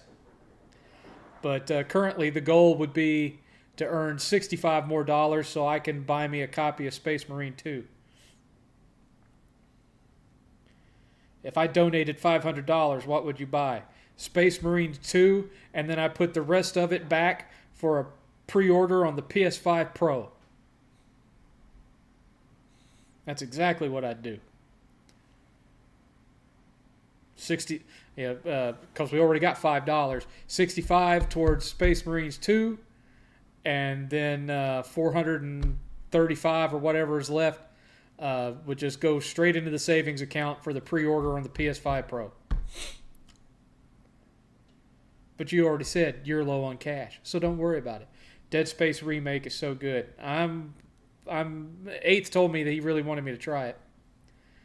Can't remember the last time a platformer won Game of the Year. I can't either, but it would be pretty impressive if it happened.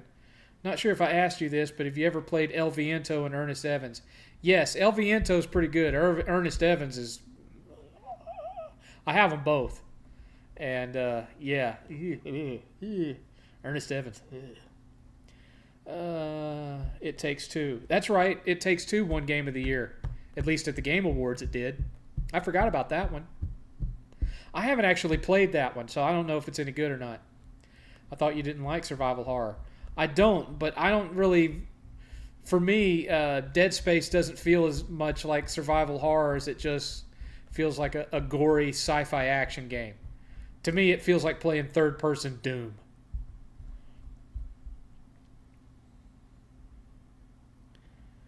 I found my copy of 4K Warhammer Space Marine on PS3, but I'm not going to try it, lol. Yeah, you're talking like, 30 FPS to sub 30 often. So, I mean, if you can deal with that, okay. But otherwise, I would say just, go on Steam and buy the original on Steam if you have a PC. Ever played Patapon? Oh, yeah. That's another thing. If you, well, I'm not going to spoil it. Yes, I've played Patapon. Will you pick up Lollipop Chainsaw Repopped once it becomes physically available? Once again, that's limited run, man. That's limited run, and I don't like to buy from a limited run because I don't like having to wait for a year for something I paid for. I already had to deal with that, 2.5 years out of the Polymega. I don't want to deal with that anymore from limited run. It's annoying. Ever watched Ninja? No. Never watched Ninja Warrior. Don't care about that crap. I guess you could call it Takes Two a platformer. It has a little bit of everything. I may try it eventually. Maybe. I don't know. I've heard some people say they really liked it. I don't know. Do you like Resident Evil? I appreciate Resident Evil, but I don't like the survival horror genre as a whole.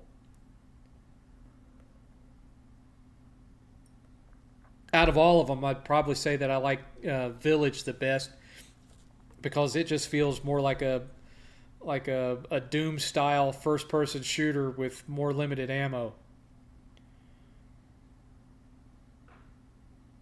Speaking of Doom, I can't wait for Doom the Dark Ages. Well, yeah, we'll see about that one. I think it won because of the co-op aspect. You could be right there. Ever watch 1,000 Ways to Die? You mean 1,000 Ways to Die in the West? Yes, I've seen it. Or are you talking... No, that was 1,000,000 Ways to Die in the West. 1,000 Ways to Die was that show that used to be on, like, Spike TV or whatever that just... I've seen a couple episodes of it. It was funny, but it got old real fast. Do you tend to push games to their limit? Do you like breaking a game's economy or over-leveling early? Yes. I like to in Japanese RPGs, for example, I will grind and grind and grind to become OP as hell, and then just carve a path of devastation through the game. I that was my go-to thing. I used to do that with all the Final Fantasy games until I got to Final Fantasy 13 that didn't allow that because it had a cap on the leveling system, and that's one of the reasons why I hated it so much.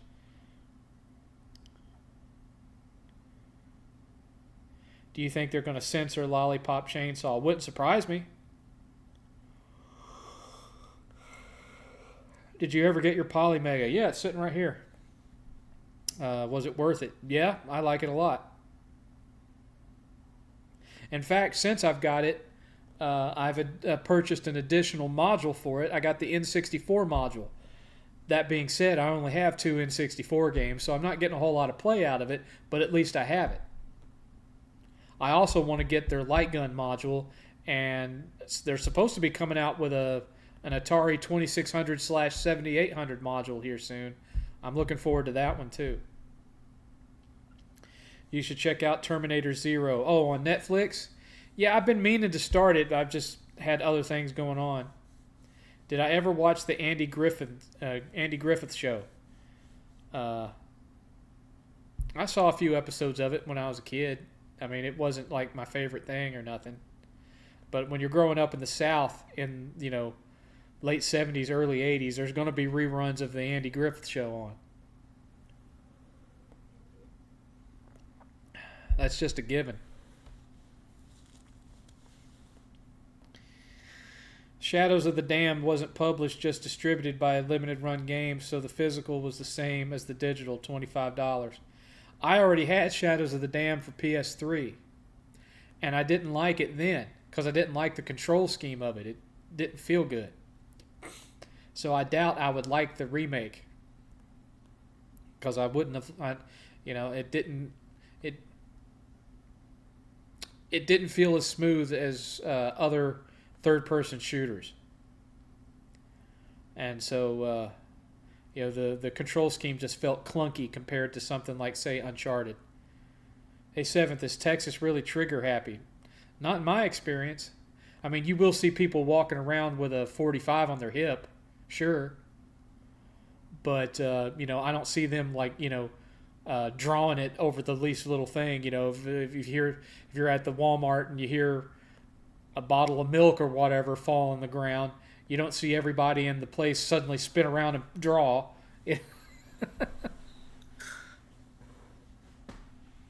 I mean, if the world keeps going the way that it is, I could see it becoming that way, but currently it's not that way. Not that way so far.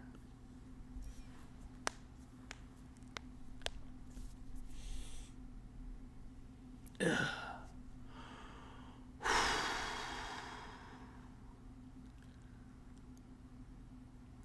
Keep the questions coming, folks. Keep them coming. We got a long way to go yet.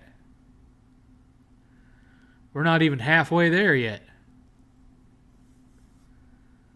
There ain't no point in being on here 4 hours. You ain't going to ask questions. Shoot, the person that paid me to do 4 hours a night hasn't even shown up.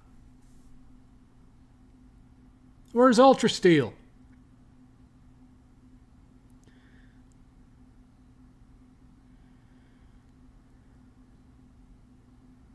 7th, what's it like living in the most populated state, in the second most populated state in America? I couldn't tell you because you wouldn't know. You wouldn't know. Because Texas is huge. Like miles and miles of nothing, occasionally interrupted by pockets of population. The town I'm currently living in doesn't even have 100,000 people living in it. I don't remember what the population is, but it's well under 100,000. I don't even think it's 80,000. Now, I used to live outside of Austin, in the general Cedar Park area, which was like a suburb of Austin. And it was fairly populated, and there was a lot, there's a good deal of traffic. Not where I am now. You know, the place that I moved to reminds me of the little town that I grew up in, which was a suburb of Chattanooga, where, you had to drive from where my house was. You had to drive a good 20 minutes just to get to a grocery store. That's kind of what it feels like here. You got a couple schools, you got some restaurants, you've got a hospital, you've got a mall that's effectively dead, and that's about it.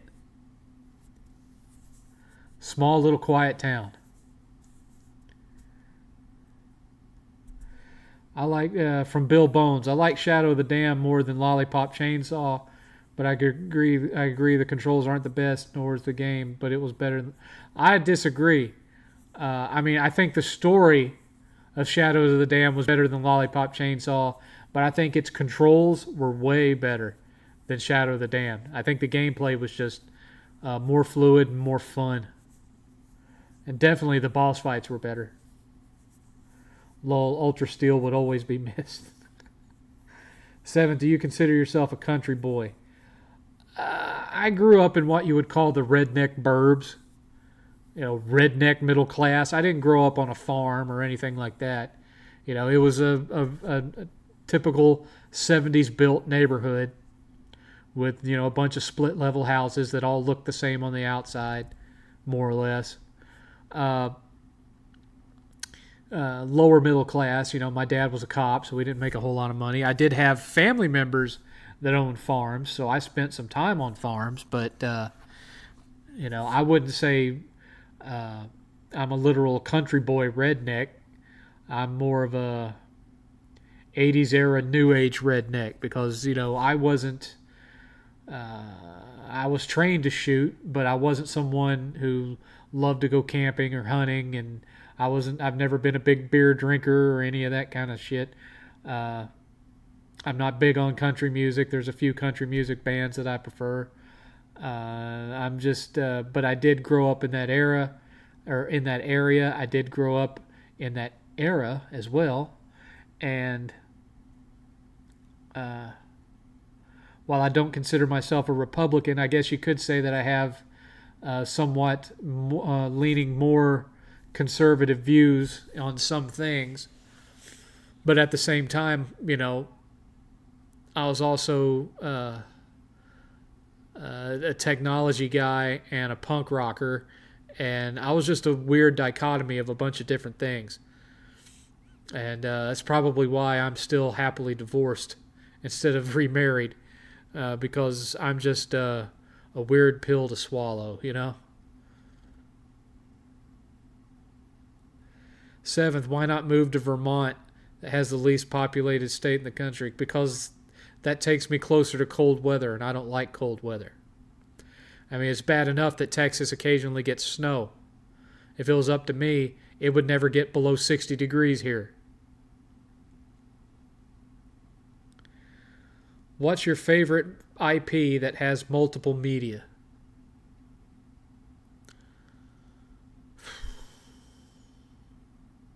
I don't know. Kind of a broad question.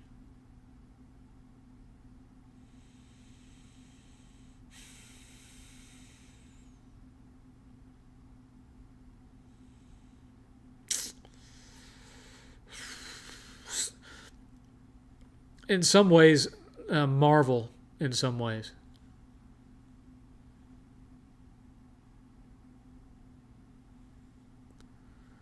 I don't know if I ever answered Dark Star's question about what my favorite store was that I used to go to. I don't know if I ever actually answered that. At one point, my favorite store to go to, because they didn't have local game stores at that time, was Media Play. Because Media Play had all my favorite shit in one store. You had movies, video games, music, and books all in one place. And usually their prices on stuff was pretty good.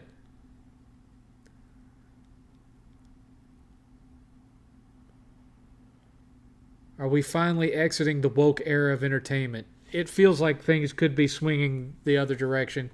but I'm not counting on that just yet. I mean, Chris, they've had a lot of failures over the last 10 years, but they keep making more failures.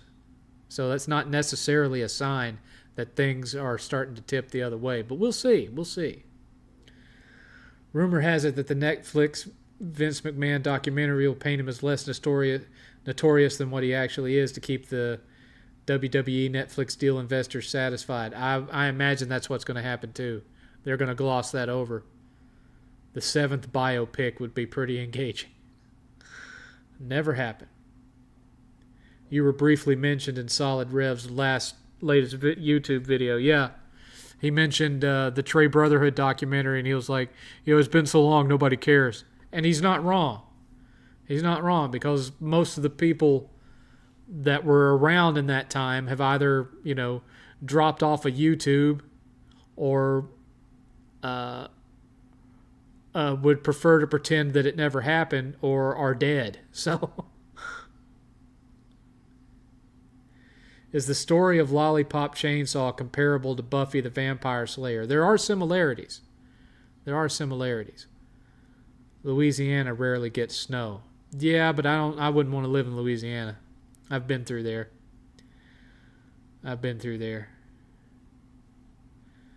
Will you watch the Vince McMahon Netflix documentary? Maybe. Did you ever watch Oz? I watched a few episodes of it. Had a little bit too much gay sex in it for my taste, but there were some funny things about it. There were some interesting characters on there, but it never hooked me enough to where I marathoned the whole thing or watched it all. Plus, at the time that it was on, I didn't have HBO, so the only time that I was ever around to see it was when I was staying in a hotel. Yeah, the Rev and Black Bond video, I mentioned early on for about, 2 seconds.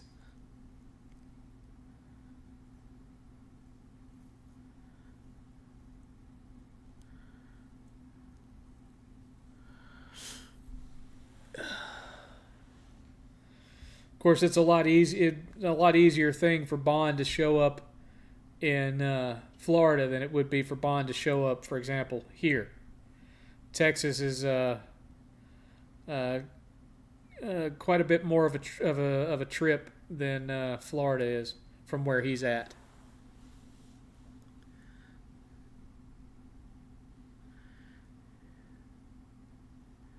Do you know anything about this little indie game called Blood? Doesn't ring any bells. I rewatched Blood In, Blood Out recently. Have you ever watched that? It doesn't sound familiar.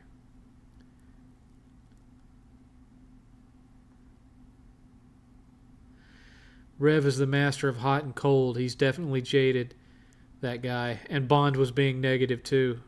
Well, that's Bond's bread and butter. Very, very rarely does he ever do anything where he's being positive about something. Did you know that Maine has the lowest crime rate? Okay. Still wouldn't want to live there. I don't deal with winters well, man. I got a taste of that in 1993 when I got trapped in my neighborhood for over a week due to a blizzard. And the only thing that kept us safe was the fact that my dad had a ton of Coleman's hunting equipment. And so that made it to where we were able to stay warm and stay fed until the power came back on. But I'm in no rush to ever have to relive that experience again.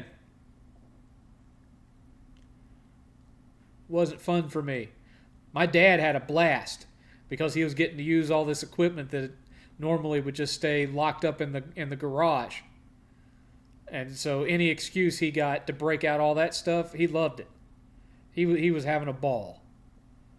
Me, I was freezing my ass off, eating, fried eggs and bacon for breakfast, lunch, and dinner because, we had to cook that up before it'd go bad. And that was something that was easy to cook over the little Coleman stove that he had.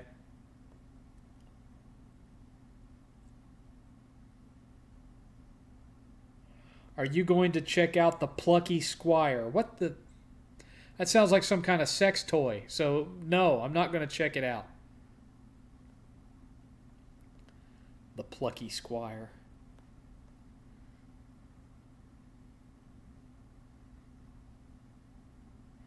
Eric is anti-cold weather too. Eric who? What Eric are you talking about? Bill? 8-Bit Eric? Well, yeah. 8-Bit Eric, born and raised in San Antonio, and he's Mexican. He ain't going to like the cold. He lives in what's practically a tropical climate and has all of his life. He ain't going to want to live like up in New York or something like that. No. The minute it got under 60, he'd be done.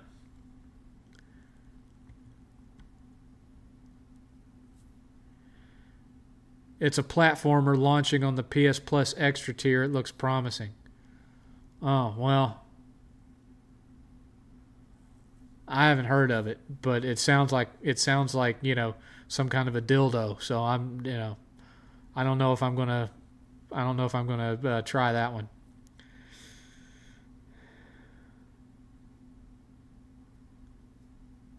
It's easier to warm up than it is to cool down. I don't know that I agree on that.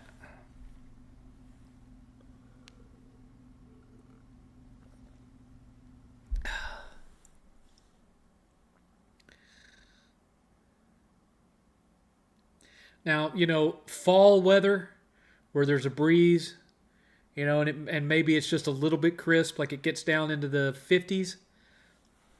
I'm fine with that. But, getting snowed in and losing your power and freezing your nuts off, that ain't for me. I don't like going, even if it's not snowing, but going out and the temperature's in the 30s or sub 30s, and you step out there and your body reacts to it and your nose starts running, and you come stepping in from being out in the cold for a while, and it was so cold out there that your snot is frozen to your face. No, thank you. No, thank you. Not me. Not for me. If it wasn't for what's going on with insurance in Florida, I would have gone back to Florida. And like I said, I talked to Solid Rev about that. I considered moving out to be in the general neighborhood that he's in, because I used to live close to the neighborhood that he's in. And I liked it when I lived there. And I considered going back. But when I got to researching and found out what was going on with the homeowner's insurance and additional hurricane and roofing insurance and the fraud that was going on, I ultimately decided I was better off staying where I was here in Texas.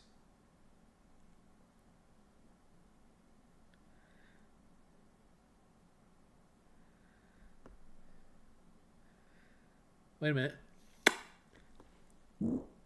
Magic powers.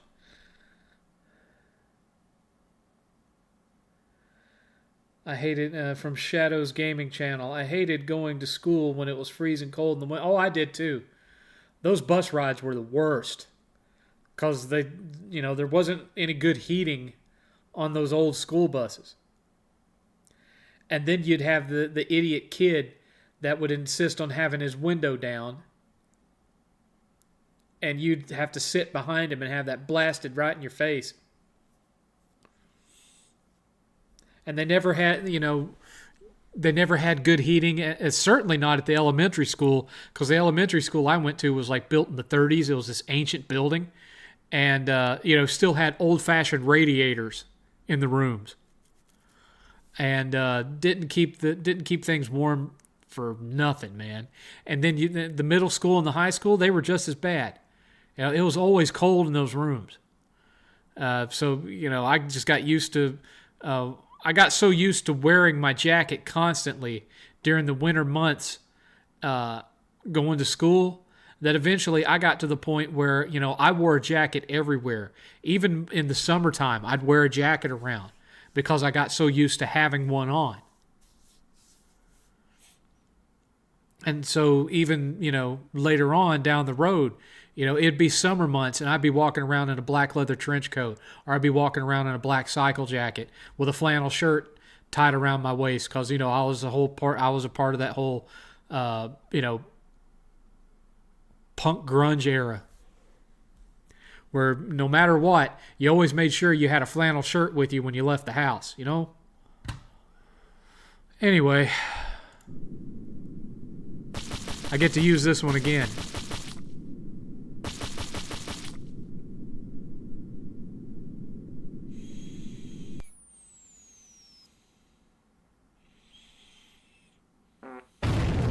We now have 2 hours remaining. There has been a single $5 donation.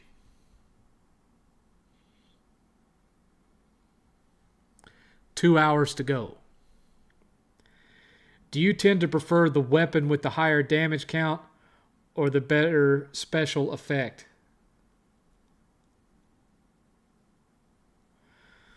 I tend to go more for, I look for critical hit damage. Something that has like a high critical hit damage, and then if it's a game where you can, up your specs, up your skills and whatnot, I always pour into the critical hit, so I can up the chances of just having these devastating blows that do a lot of damage. That's what I look for. Have you met Rev in real life? No. 7th, I'm not down with the Plucky Squire. 7th is not down with Plucky Squire, but recommends Iron Meat, which definitely doesn't sound like a gay porn. Well, I mean, it doesn't sound any more gay than Super Meat Boy. I didn't say Plucky Squire sounded gay. I said it sounded like a dildo.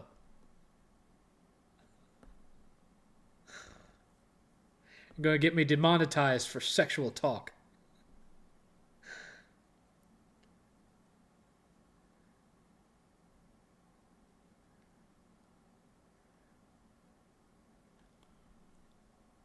Oh, popping. In case any of y'all... where is it? Where is it? I know it's over here. I put it over here. Where'd it go?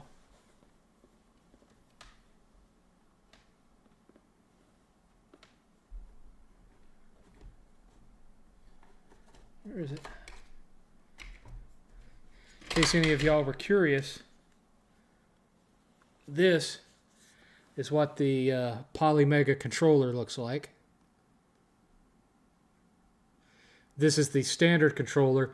Each module also comes with its own controller. So the NES comes with an NES style controller, TurboGrafx comes with a TurboGrafx, Genesis with a Genesis, etc., etc. But this is the default one that works with all of them. And this is the one that I actually tend to use the most.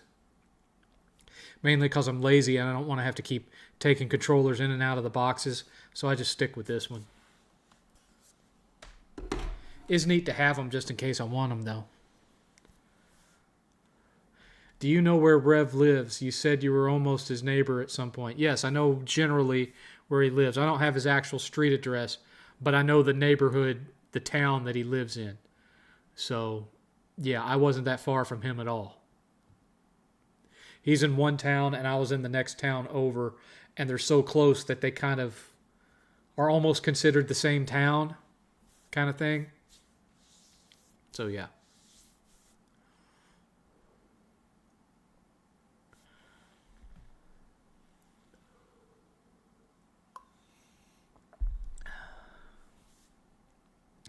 And we're back down to 15 viewers, and people have stopped asking questions. Will y'all never learn? I can only be as entertaining as the questions you ask. I tell you. I don't think you're getting $50 tonight, 7th, without Richard. I wonder if he took your advice. Maybe he did. Maybe he did.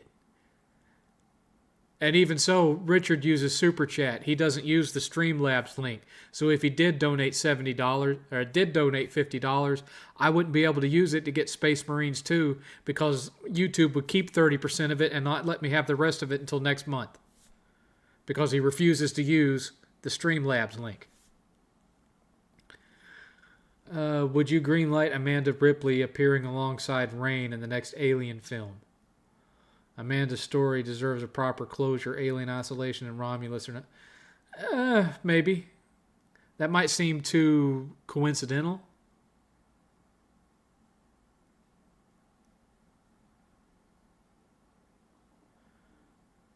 Did I ever watch the Richie Rich movie? Yeah, I saw it years and years ago. I only watched it once. I didn't need to watch it again, if that tells you anything. I heard Review Tech USA squashed the beef with Jay. Well, I've heard that more than once since all that started. So, I'm not convinced that that'll be the end of it if that's the case.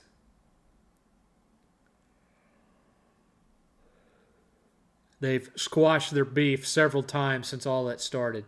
So,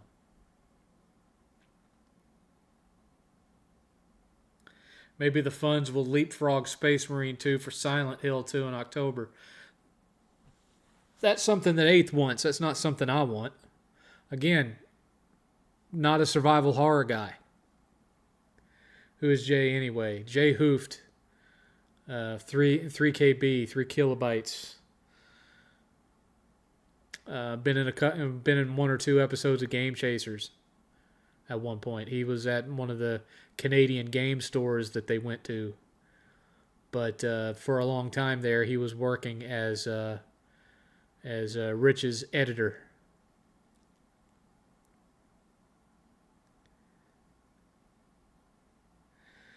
Richie Rich ain't bad, but I can't picture a 30-year-old 7th enjoying it even if he liked Macaulay Culkin. Didn't that movie come out in like 1996? I wasn't 30 years old in 1996. I was like 22 in 1996. Wow, Bill.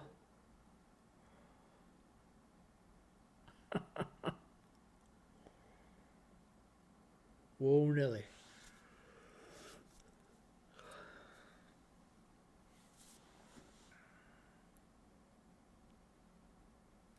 Any interest in Dragon Ball?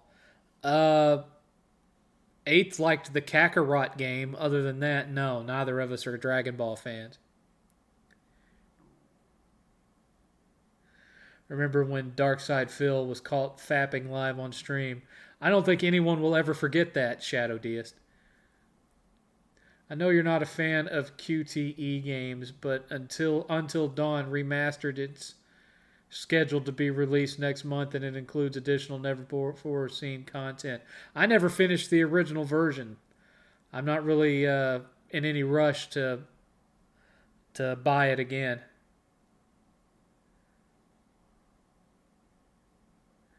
Do you think Trump should have played the bad guy in Richie Rich? I'm sure he could have. When going to the casino, do you like poker, blackjack, craps, or just settle down and sit at a slot machine? I don't go to casinos because I have a naturally addictive personality. And, I would become an addicted gambler like that. So I don't go in them. And I already know I could be that way because, if I walk into a Dave & Buster's or a place like that and I see a prize on the wall that I want, even though I know I can just order it on Amazon for far cheaper, I will spend hundreds of dollars to earn that thing in with prize games and not think twice about it. So I just avoid places like that. Never been to Vegas, and I have no intention of ever going to Vegas.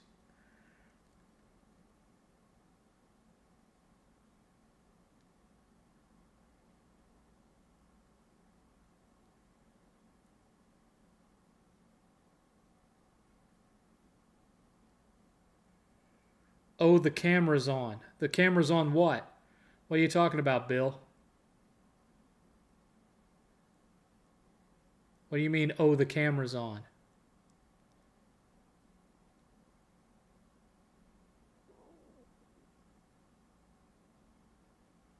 Did 8th like Jedi Fallen Order?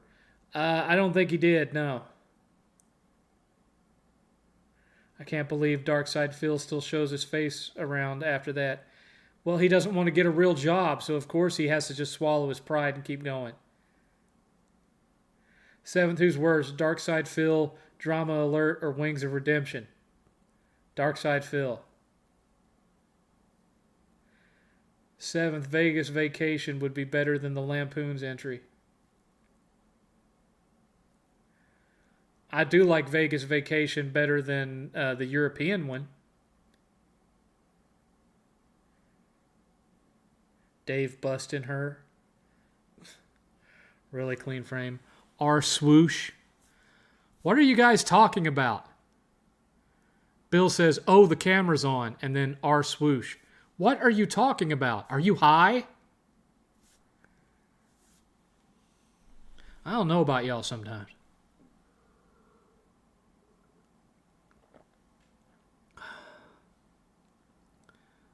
Oh, the camera is on. You're talking about Darkside Phil. Okay.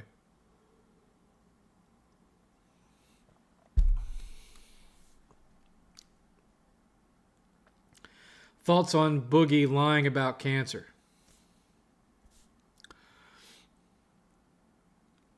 You know, his doctor told him that there was a possibility of him having a condition, and he went and ran with that by just assuming he did have that condition and went rushing home to his social media to proclaim that he had it.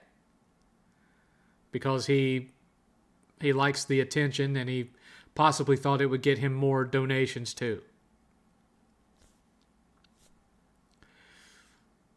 You know, I'm a cancer survivor. You don't hear me begging you guys for money for a condition I no longer have, much less potentially never had to begin with, like Boogie.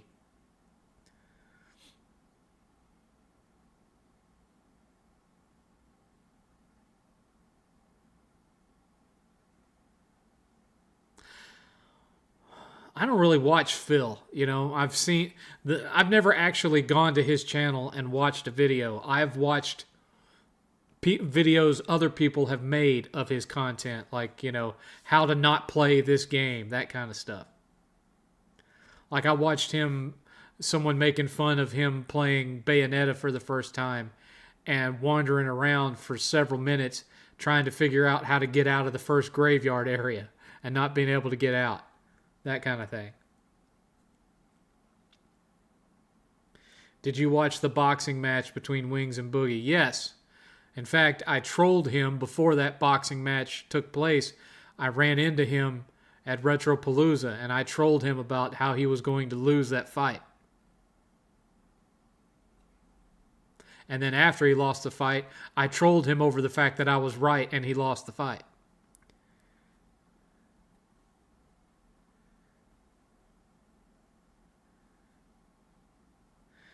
Boogie is just... I think at this point, Boogie is just trying to maintain the lifestyle that he has. If he was really serious, he'd be, taking every opportunity to make money that he could and putting all of it towards paying off the mortgage. So in the least, he has a paid-for house. But instead, he just keeps coming up with other things that he needs to spend his money on, like Ozempic treatments and stuff like that. I have medical coverage. I'm not on Ozempic because it's expensive. I can't. For him to be on it, and he has no medical coverage, he's got to be spending somewhere around $1,500 a month for that, and he only gets $2,000 a month from, or at least that's what they say. They say he gets $2,000 a month from LolCow. And that pays his mortgage. So where's he getting the $1,500 a month to pay for the Ozempic? I don't know. If I was going to be able to be there at Retropalooza in October, I'd ask him on camera. but I can't afford to go.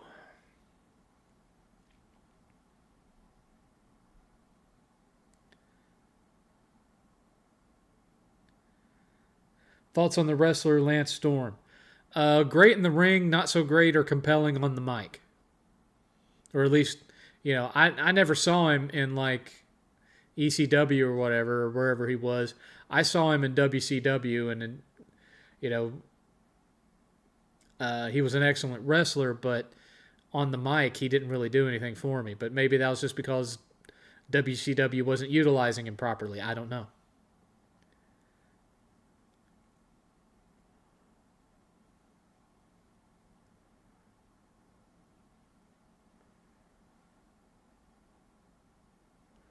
I do not know.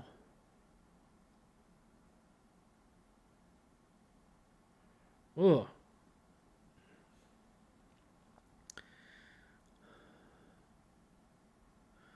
That was unsettling.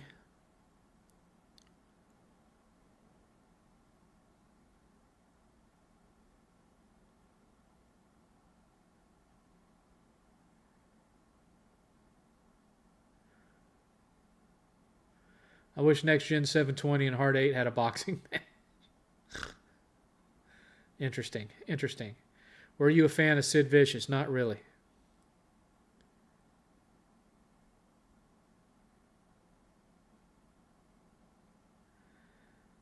Did you see John Garvin's tweet about something gone promoting Astrobot? No, I don't even know who John Garvin is. Don't know who that is.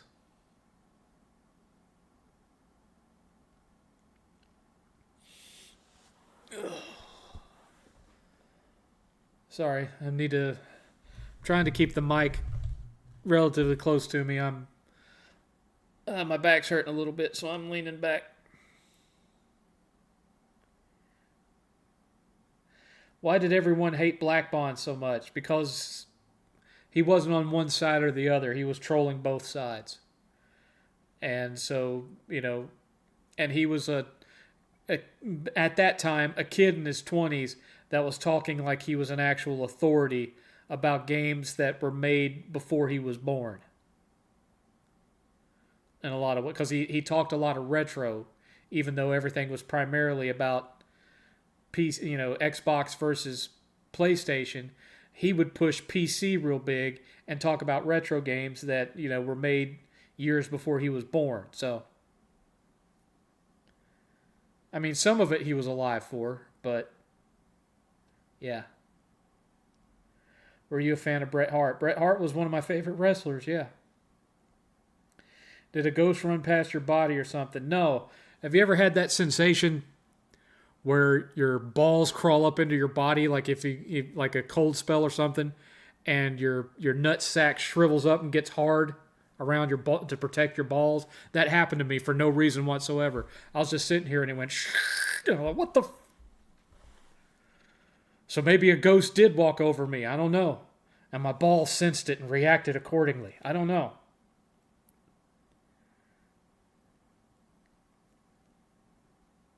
El Presidor trolled both sides. People liked him. Well, he didn't really start trolling PlayStation people until after the whole Trey Civil War thing started.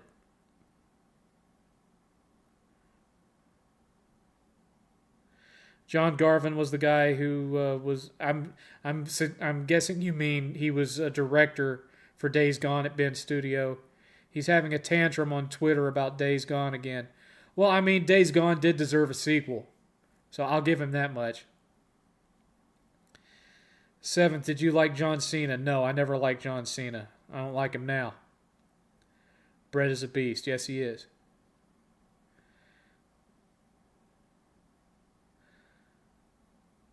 7th balls. That story was funny. Well, it wasn't a story. That actually just happened. And I don't know why. They just went... that creepy feeling you get when your sack shrivels up to protect your nuts, and it feels like something crawling up your nutsack. That's what I'm talking about. I was sitting here, and for no reason that happened. I'm like, The hell was that?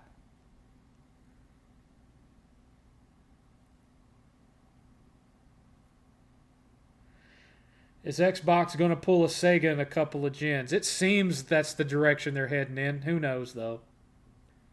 I know you believe in ghosts. Do you believe in vampires or aliens? No. I think in the Middle Ages, people were dying of various diseases like tuberculosis or whatnot.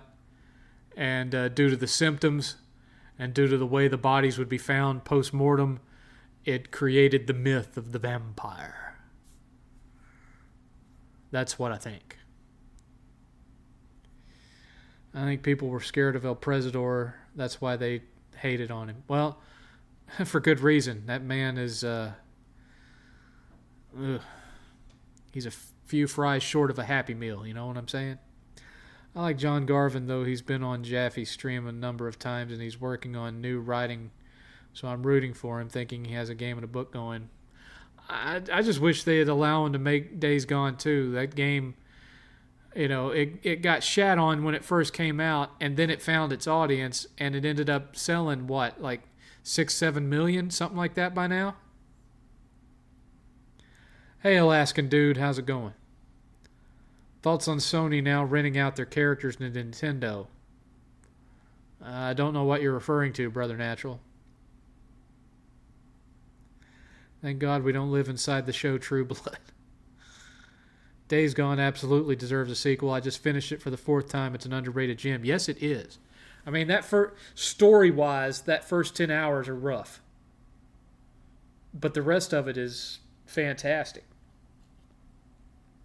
And I can't think of any other game that would quite replicate the feel of, running through the hillside being chased by, hundreds of zombies. That was quite a feel.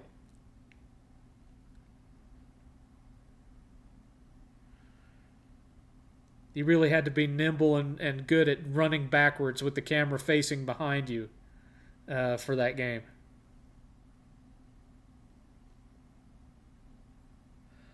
What drove El Presidor over the edge? I think he was already over it when he started.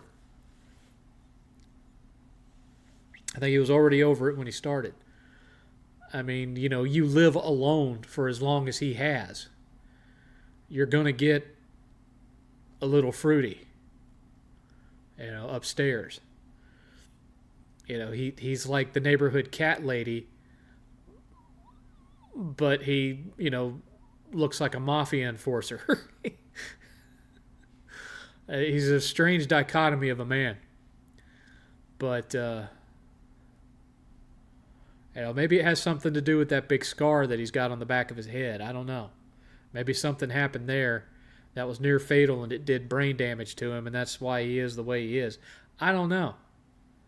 Maybe that's why he's able to survive with only working so many months out of the year as a contractor. Maybe he's got some kind of a disability for mental stuff. I don't know. I don't know that much about him. I know his name and where he lives, and I know that a lot of his surviving family won't have anything to do with him. And the house that he lives in is a house that I think his mother left to him when she died. Did I ever read Star Wars Death Troopers? No. Sony rented out Aloy for the Lego game. Yeah. Exclusive Lego game. I was pretty sure that was going to be multiplat. I don't remember reading anything saying it was only going to be on Switch. 7th, do you like found footage films? I like certain found footage films. I don't like all of them. Some of them are good. Some of them are trash. It just kind of depends. I'm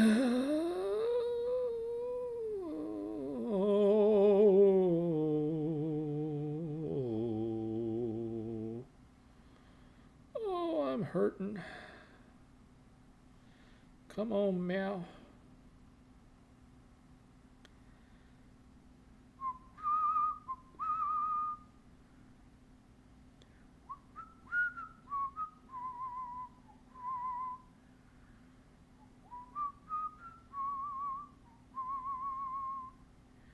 I certainly don't want that.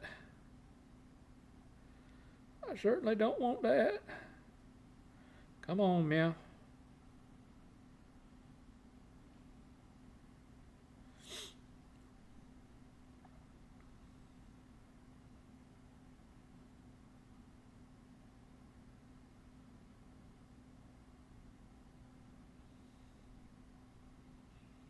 Yeah, man. It's right here. You can. It's on Sony's website, man. You can pre-order Lego Horizon Adventures for PS5. It's not a Nintendo exclusive. I don't know why you thought it was. Kind of weird. Sorry, I'm late. I was streaming on Twitch. Okay. The Horde Rushes was the best part of it. Yeah, those were fun. The Minecraft trailer looks like crap, but then again, I'm not a fan of Minecraft. I'm sure that people that are fans of Minecraft are really pissed off about it. I thought El Presidor lived with his mom. No, he lives in a house that was left to him by his mom. Both of his parents are dead, as far as I know. I think all he has now are like aunts and cousins and stuff. Because there was this one guy who managed to find some of his family members and was calling them and getting them to talk about him on the phone. And one in particular said that when his mom died, she left him that house. And it's like a house from like the 50s, ancient old house. And he, no one in the family really has anything to do with him because he's weird and he has mental problems and blah, blah.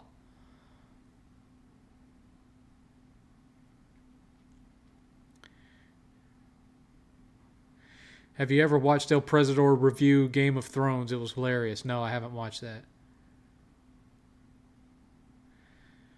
It is. It's going to be on Switch and PS5, but skipping Xbox and PS4. Well, that's not the same thing as being Nintendo exclusive like he was saying, dude. I know you don't care for Oasis, but any thoughts on Noel and Leah Ganton? Don't care. Couldn't care less. Everyone hated Borderlands film. Now they'll hate the Minecraft movie. Well, that hate was deserved because the Borderlands movie is trash. 7th, what game movie adaptation do you enjoy and hate? Or which one did I enjoy and which one did I hate? I kind of liked the original Silent Hill movie. I really hated Silent Hill 2. I really liked Sonic the Hedgehog 1 and 2. Super Mario was okay. I really hated the original Super Mario Brothers movie. El Presidor looks like he could be related to Fred Durst. Well, I never really thought of that, but now that you mention it.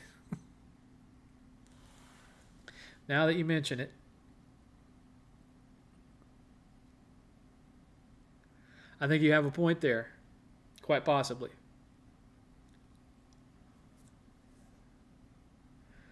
Seventh, have you talked about Linkin Park's new lead singer yet? No.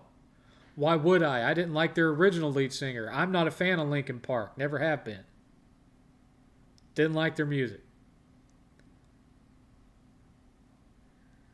Yeah, I wasn't talking about you, Chris. I was talking about the guy, whoever it was up here, that said that it was that Sony was loaning out Aloy for a Switch exclusive, which isn't true.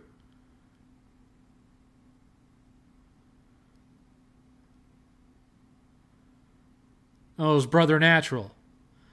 Thoughts on Sony renting out their characters, and I said, what's that about? And he said, Sony rented out Aloy for an exclusive Nintendo Lego game. That's not true. It's a multiplat. You're wrong, Brother Natural. You're wrong! For that, you owe me $5. Donate up here.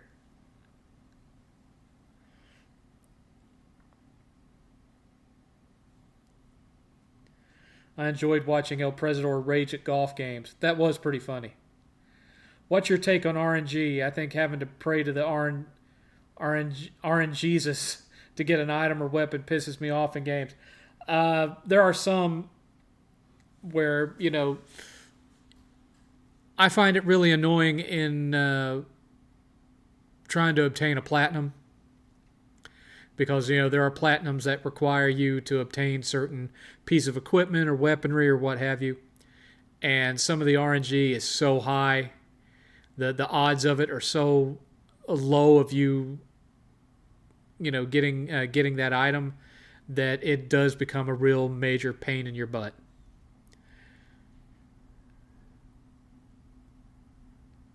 I'm going to send you that review. Let me know what you think. I laughed my ass off.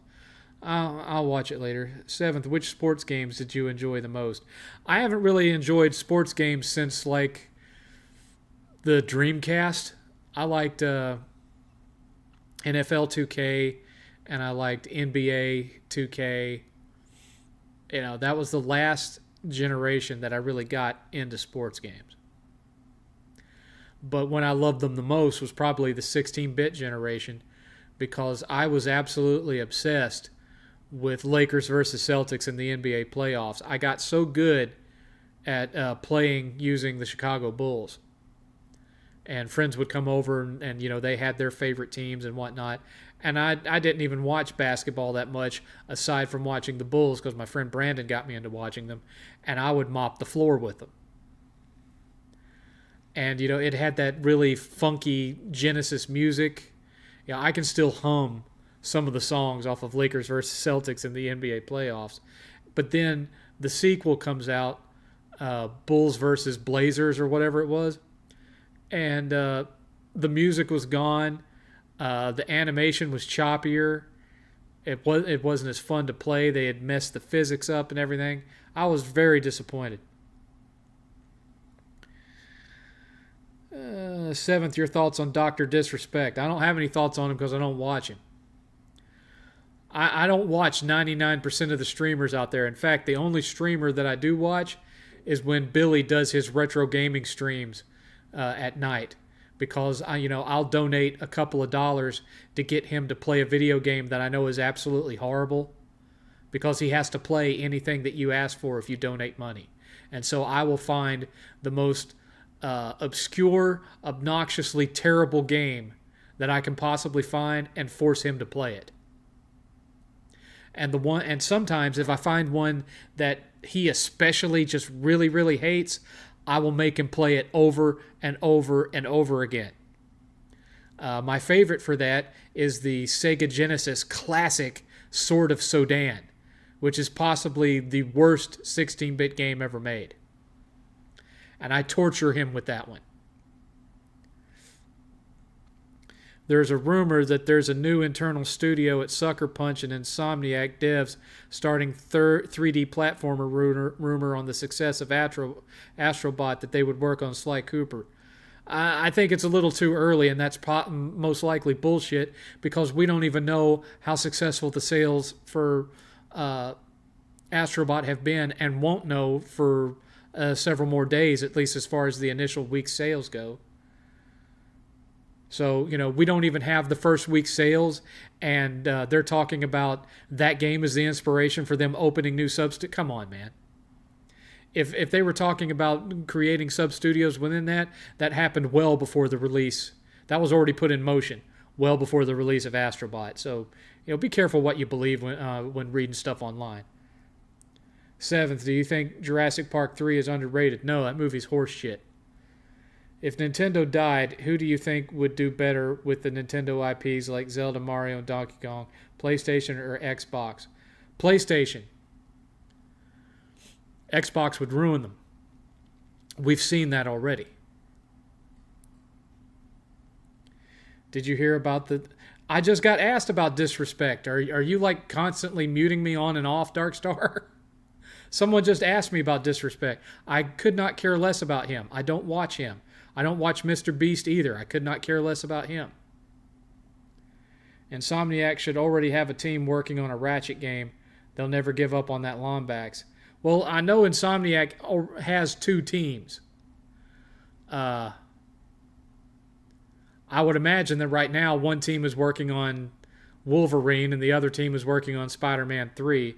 And Ratchet & Clank has just been put on the back burner because it sold, 4 million copies in 4 years? 7th, which was worse, Matrix 3 or Terminator 3? Terminator 3. Terminator 3 had some nice eye candy, but other than that, it was a joke. Xbox hasn't done anything worthwhile with the Conquer IP. You're not wrong. I mean, the Xbox game was so-so, but it didn't hold a candle to the original game. Not that I was a huge fan of the original either. But, look how long they've had Rare, and Rare has only had one hit game that whole time. One. Sea of Thieves. And it was a flop when it first came out. It built its audience over time with improvements, kind of like No Man's Sky.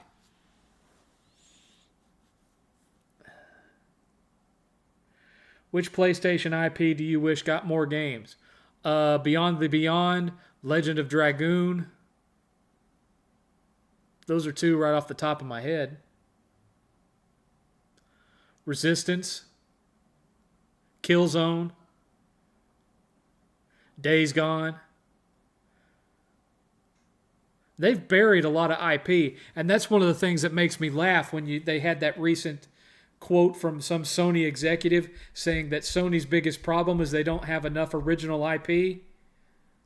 Bitch, you've buried dozens of franchises over the years. There's no new Ape Escape being made.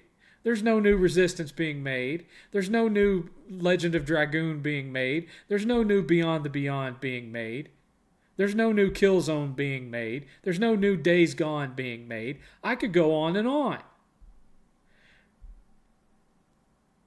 Currently, there's no new Ratchet & Clank being made. There's no new Jak and Daxter being made. There's no new Uncharted being made. Hello?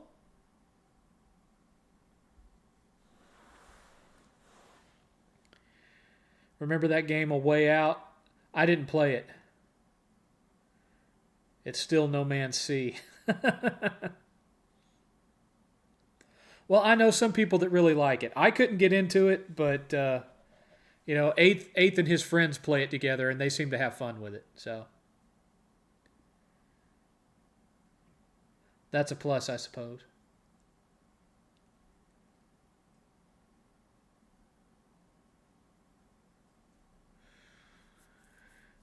Keep the questions coming. Keep the questions coming.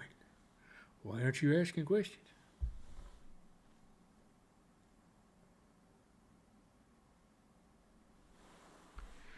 Why aren't you asking me the questions, man? What's the problem? Why aren't you asking me the questions, man? Oh, I don't know about that now. You're going to make me break out the old Sarge, and Sarge is going to get pissed. Sarge don't like it when his time is wasted.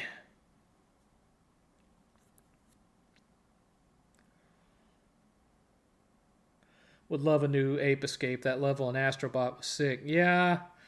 I mean, I personally never was a massive fan of Ape Escape because it felt very repetitive to me.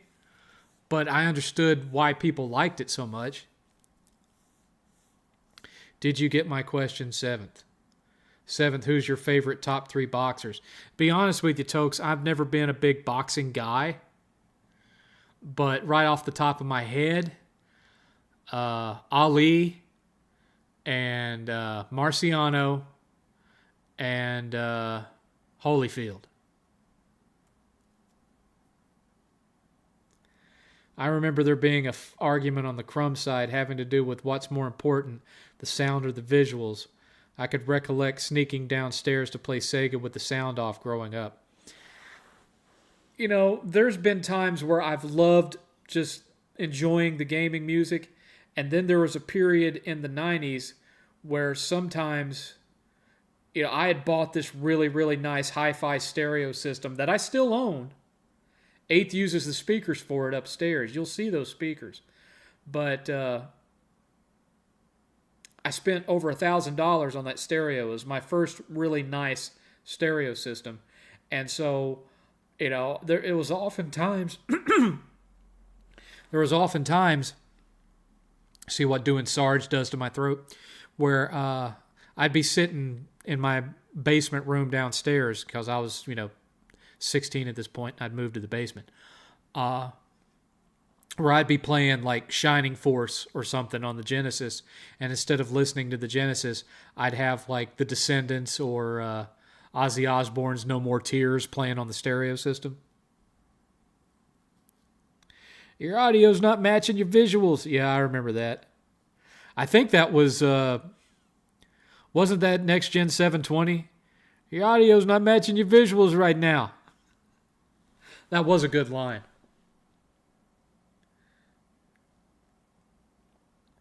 Did you like Matrix 3? Well, I didn't love it, but I liked it better than Matrix 2.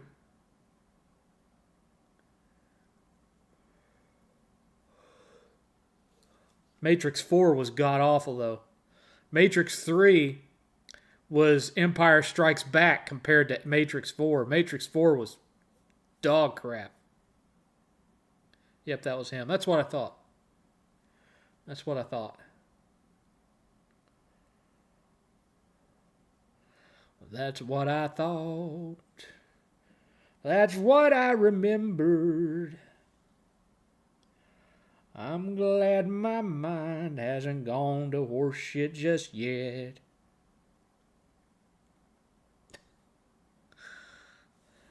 I should have been a country singer.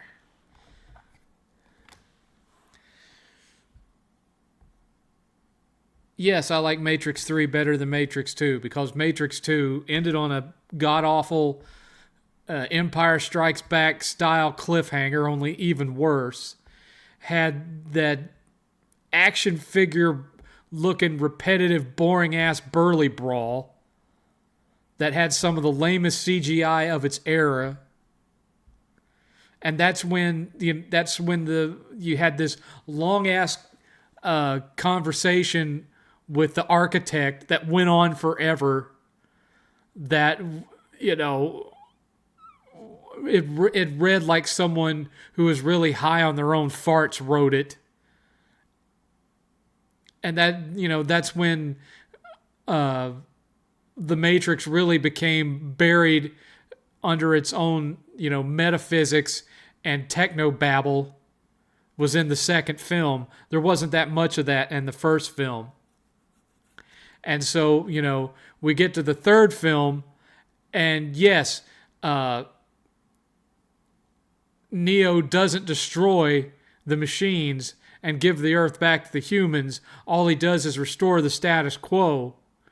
But you still had a lot more action and a lot less pointless talk than you did in the second movie.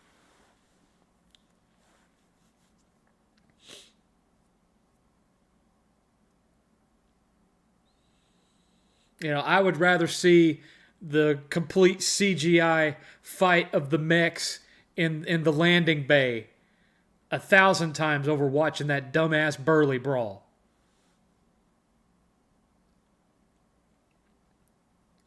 Seventh, I remember when I was a kid around Christmas time, I would sneak down and unwrap the NES game, rewrap it, and then put it back under the Christmas tree.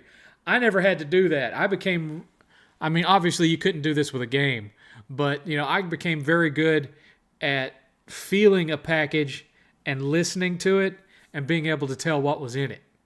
It got so bad that my mom started putting my actual presents in my clothes presents to try to throw me off of what was in there. So, you know, I'd open a package and there'd be a sweater with a Nintendo cartridge stuck down inside the sweater. Just trying to fool me and keep me off guard. I hope, from Alaskan Dude, I hope Astrobot does great so Jack and Sly can return in remakes and new games. That's the hope, because those games are 20 to 50 million compared to their bigger 200 to 500 million dollar games. True, but at the same time, Sly Cooper, Ratchet and Clank, Jack and Daxter, none of those were ever big multi-million sellers. So Sony always considered them niche. Highly acclaimed, not high sellers. And Sony, in so many cases, they don't understand that one of the reasons the PS2 era was looked at as their greatest era was because they weren't afraid to invest in not only big AAA games, but AA and single A too. That it was okay to bankroll a lower budgeted game, because then it doesn't have to sell that many copies to be profitable, and that gives you more variety and more selection to choose from for your audience, so that not every game is big open world over the shoulder third person adventure title, you know? Sony used to have their own JRPGs. They used to have their own Western RPGs. They used to have, all these different genres. They had their own platformers. They had this, they had that. And now, look at them. And he's talking about, we don't have enough original IP. You have plenty of IP. You haven't done jack shit with them since the PS3. That's the problem. You could, instead of going out and buying a bunch of studios like Microsoft has done, you could build more studios from the ground up to take over the franchises that the other studios don't do anymore. Take over Sly. Take over Jak and Daxter. Take over Infamous. Take over Resistance. Build these studios up, and you can do those games on a smaller budget than the games that are being the big AAA stuff that's being made now. They would still make money. I guarantee, Astrobot is not going to be some big 20 million copy seller. It's just not. But it'll make its money back. 60-man team. There's no way they spent near as much as what was spent on Concord in both development and marketing. Because Sony hasn't marketed Astrobot hardly at all.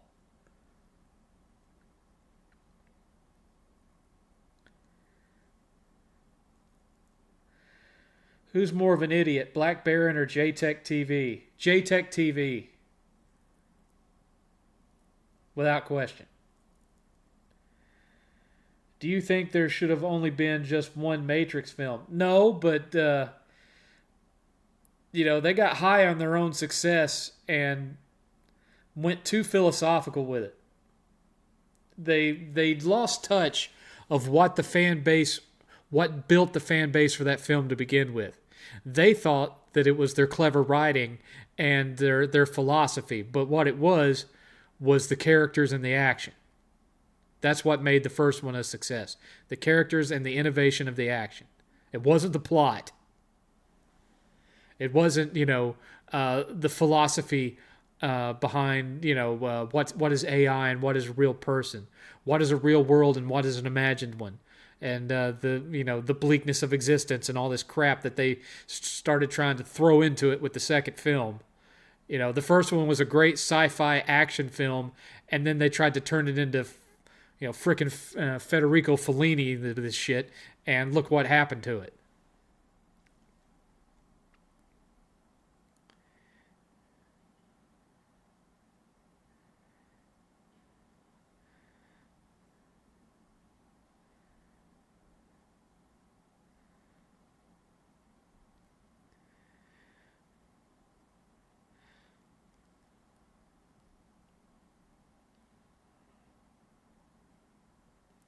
I mean, I thought that was the whole reason why they bought up studios like Blue Point.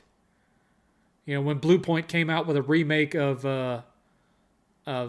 Demon Souls, I thought that's what that studio was primarily going to be for. Bringing back these dead franchises. But apparently not. Apparently, they've been working on an original IP for the last 4 years. Without giving any hint as to what it is. I really wonder about that studio. You haven't heard nothing out of them in a long time. No, I wasn't a big fan of the Animatrix. Astrobot is this year's Puppeteer. I wouldn't say that because Puppeteer flopped. It didn't sell well.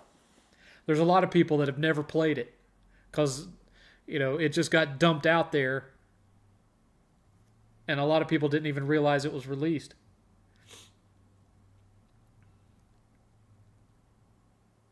By the way, spoiler alert, the puppeteer character makes a cameo in Astrobot. Oh no!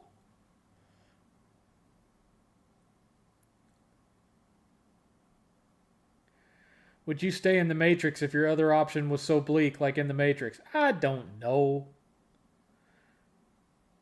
Depend on how good the steak tasted, I guess. Do you think Spider-Man 2 was disappointing? Eighth certainly thought it was disappointing because he didn't feel it was enough of an evolution from the original game. Eighth felt that it almost felt like, a great big DLC for the first game.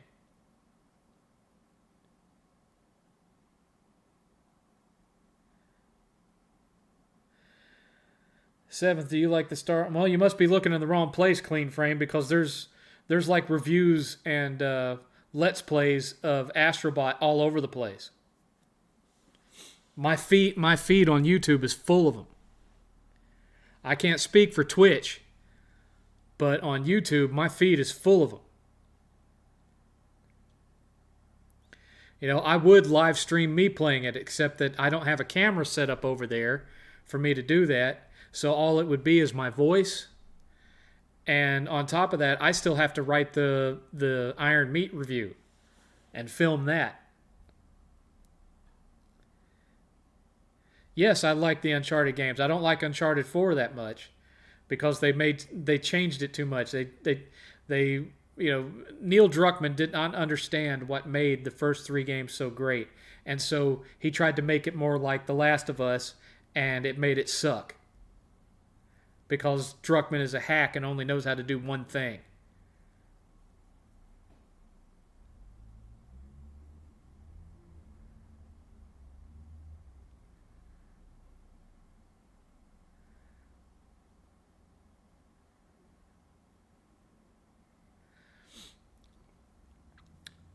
I don't know if Twitch interest would be a proper way to gauge interest in Astrobot, because it's not really the kind of game that gets streamed a whole lot anyway.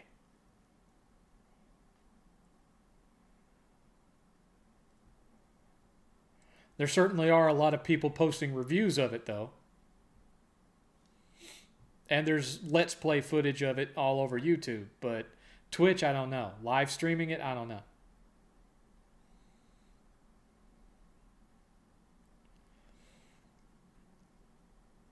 Like I said, I wouldn't be opposed to live streaming it myself, except that I don't have a way to use a PlayStation camera over there. I don't have a way to mount it because I'm sitting in a freaking recliner.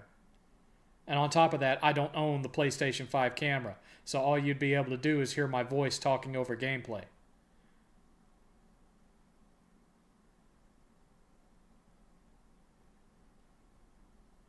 Do you think the bad guy from Uncharted 2 was scary? No.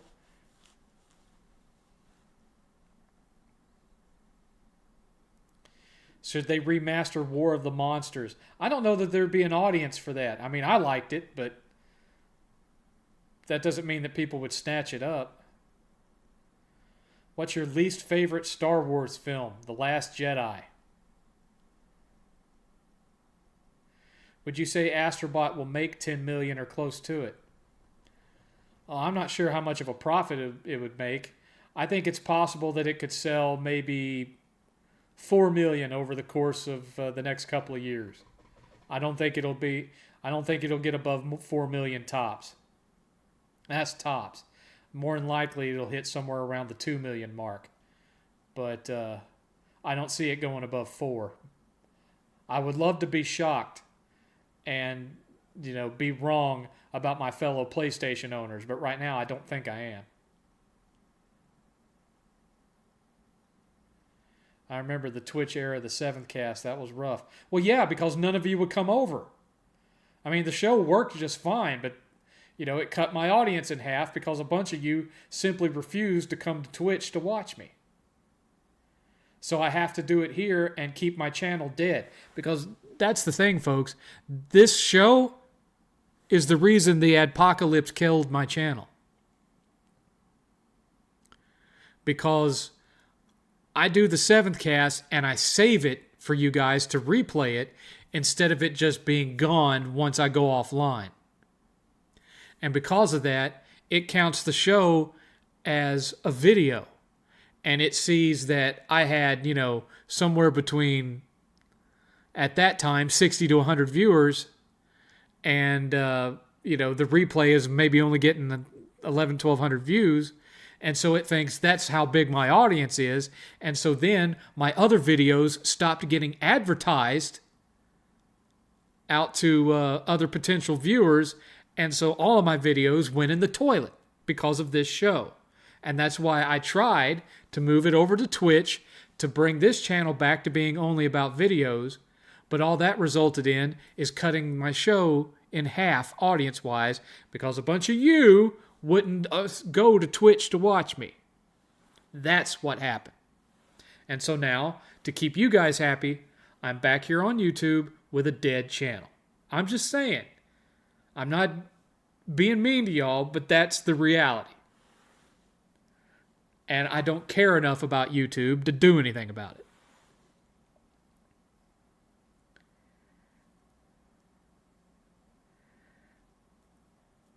My least favorite Star Wars film was the holiday special. Fair. Astrobot, but the Christmas special is not a movie. Does Astrobot seem like a game they'd port to PC? Possibly. All the PlayStation stuff makes me think it'll stay only on PS5. Well, not necessarily. I don't think you'll ever see a port of it for VR, but it definitely could end up on PC, which might actually, well, I don't know. I don't know how well platformers do on PC. I don't know how well platformers do on PC at all. Wait a minute. Magic powers. Oh. I mean, that's Shadow Dia says because of us. Well, I'm sorry, man, but that's why there's so many people out there that they stream on. They have a separate channel that they stream on, and then they have a different channel for their YouTube videos. It's because of this. It's because of the effect it's had on my channel. That's the reason why Review Tech USA has 2 channels. That's right. That's the reason why a lot of the folks that stream on YouTube use a different channel for the streaming. And I have a feeling that that's probably the reason why Billy's channel has been affected somewhat. The Game Chasers channel, and they're not getting the views they used to because he started streaming every Saturday. I mean, he doesn't have his set up to save the streams like I do.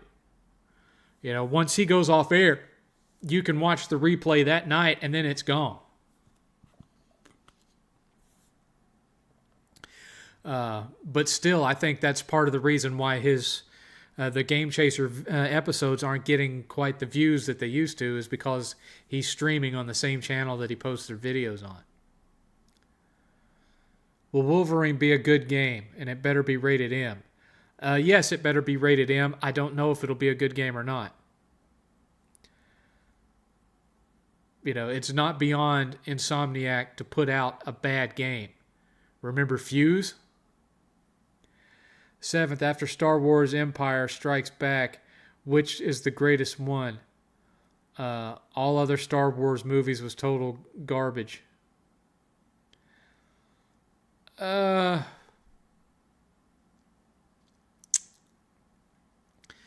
like pretty much all of the original trilogy, even Return of the Jedi. Out of the prequel films, the only one I like is Revenge of the Sith. And out of the sequel trilogy, the only one that I even come close to enjoying is The Force Awakens.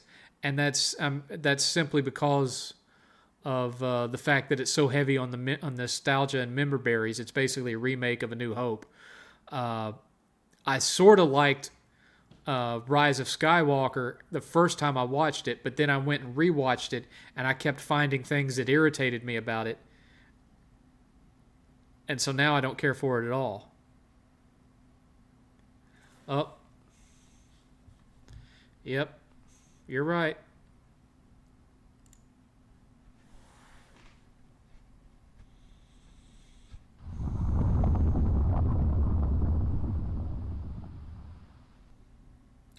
One hour remaining. The hour that Ultra Steel paid for and didn't show up to watch.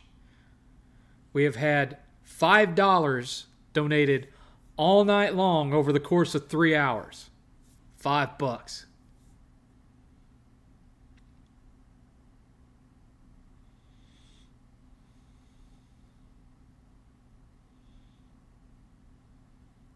1 hour remains. Will we get a hero tonight that donates $50? It ain't looking that way, Chris. You know, if you had 5 heroes that donated $10, that might get us there. But I don't think there's going to be a single person that donates $50. And even so, it's certainly not looking like we're going to get enough donations for me to pick up Space Marines 2. Sucker Punch is working on 2 games, Ghost of Tsushima 2 and something else. I don't know. Based on the leaked footage of the Wolverine game, it's not looking great. Well, that was like pre-alpha footage. Astrobot needs to make its money back plus compensate for the damage Concord did. I don't think it's going to make that kind of money. A New Hope or Revenge of the Sith? A New Hope. Is Star Wars Outlaws good? I couldn't tell you. I haven't played it. I'm just saying that the character model looks terrible compared to the actress that plays her. You know, the character model's face in certain scenes of that game looks like one of the weirdo characters from Psychonauts 2. I'm not even joking. At some point, she looks like Rocky Dennis in a wig.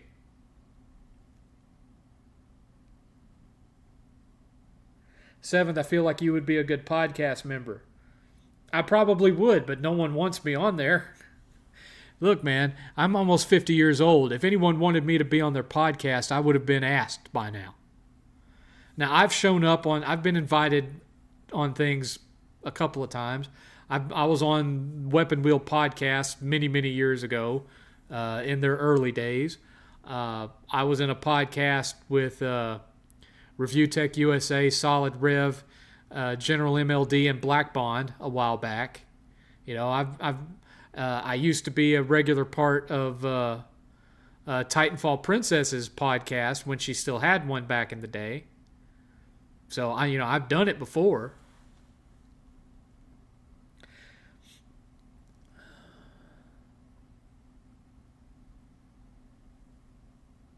The character model in Star Wars Outlaws looks like E.T. Yeah, I'm curious to play it. Although, I don't have much confidence in Ubisoft games these days because they all have repetitive filler to pad out their games. But, when it gets down to about $20, I'll give it a try.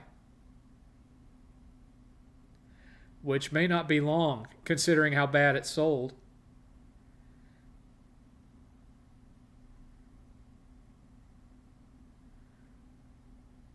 Do you want a Legend of Dragoon remake? Either that or a sequel or a reboot. That was a good Japanese RPG. It didn't get the credit that it deserved by any stretch of the imagination.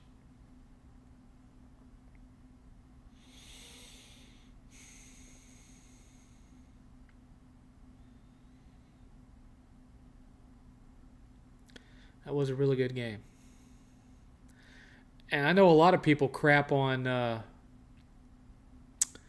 what was the name of that one? Beyond the Beyond. People crap on that one a lot, but I liked that game. I mean, sure, it looked like a 16-bit game, but I liked it. I didn't think it was bad for, Sony's first JRPG on the PS1. I remember Titanfall Princess. She's vanished. No, she's not. She's still on Twitter. She's still on Twitter. Talks about fighting games a lot. She doesn't make videos anymore. Spends a lot of time smoking weed. She spends a lot of her time high. So maybe that's what it is. She just smoked away her motivation for making videos and doing podcasts. I don't know.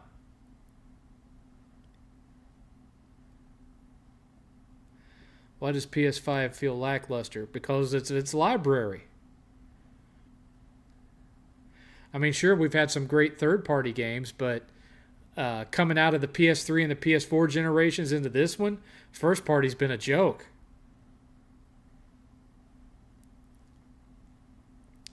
There is a Legend of Dragoon character in Astrobot.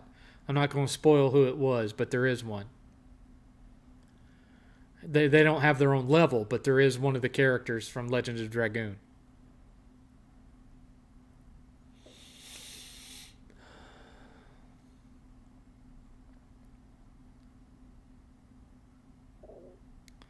Remember when Titanfall Princess was Mr. P-Flows and Next Gen was flirting with... No, I don't remember what you're talking about.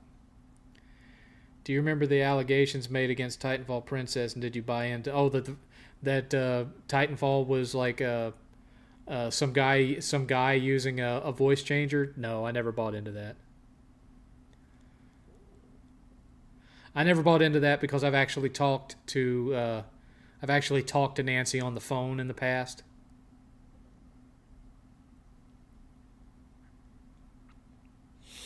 So, no.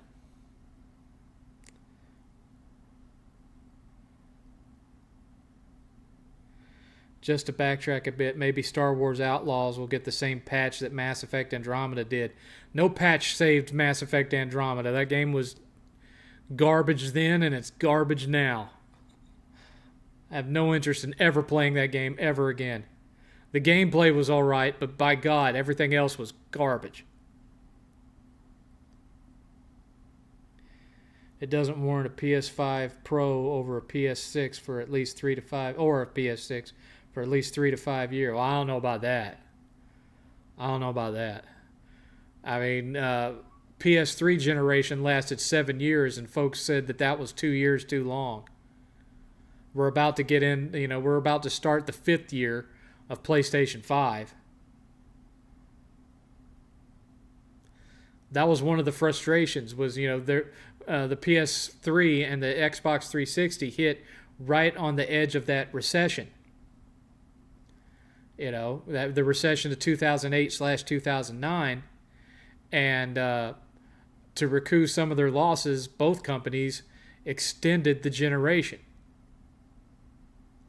So, we were still on PS3 and 360 7 years. 7 years. For Xbox 360, it was 8 years, from 2005 to 2013.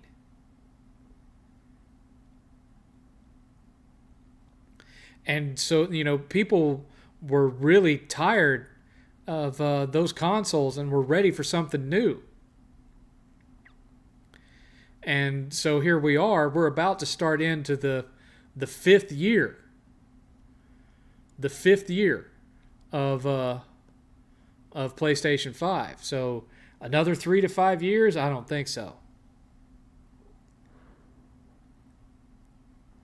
As far as FacePad. What's your biggest gaming purchase regret? I bought Forspoken full price, and while I think it got more hate than it deserved, I should have waited for a price drop. Probably Babylon's Fall. Oh, wait a minute. From, I don't know how to pronounce that, Cadelman? From Cadelman. $28 Canadian for the Lulz and Space Marines 2. Thank you, Cadelman. Here's a dollar bill, y'all.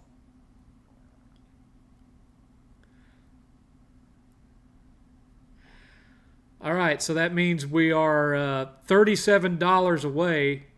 Or no, we're at a total of... What are we at? We're at $33.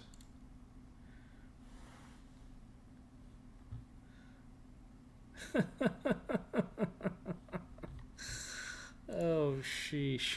Come on now.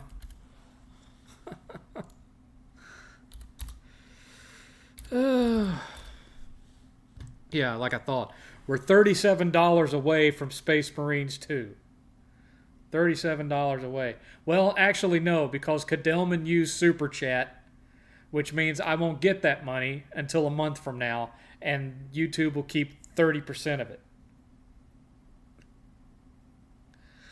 So they'll keep like $7 of that. So it'll actually only be $20. And I'll get it a month from now. I keep telling y'all, use the Streamlabs link. Y'all won't listen. I don't blame you for Babylon's Fall. Platinum had so much goodwill after Nier Automata. Yeah, and you know, I don't like live service games, but because it was because it was Platinum, I was willing to give them the benefit of the doubt. I made a big mistake, and trust me, I will never buy a physical copy of a live service game ever again. That was the last time, and that's why I'm not rushing out to get a copy of Concord. Well, that and the fact that I don't have any money. And if I did have money, I'd be spending it on Space Marines. I wouldn't be spending it on a copy of Concord just to have it on the shelf. So I appreciate the money, Cadelman, but next time, please do me a favor. Do it through Streamlabs. When you do it through Streamlabs, I get 99% of it, and I get it that same day directly into my account. With YouTube, they keep 30%, and they make you wait a month or more, because they won't cut you a check until you reach at least $100 balance in your account. So let's say that put me up to $99, and then next month somebody donates $1, and that puts it into $100. Then I'd have to wait until November before I got the money. That's how YouTube works. But if you use the Streamlabs link, the only thing that they charge is a transfer fee to transfer it to your bank of a couple of bucks, and you get it the same day.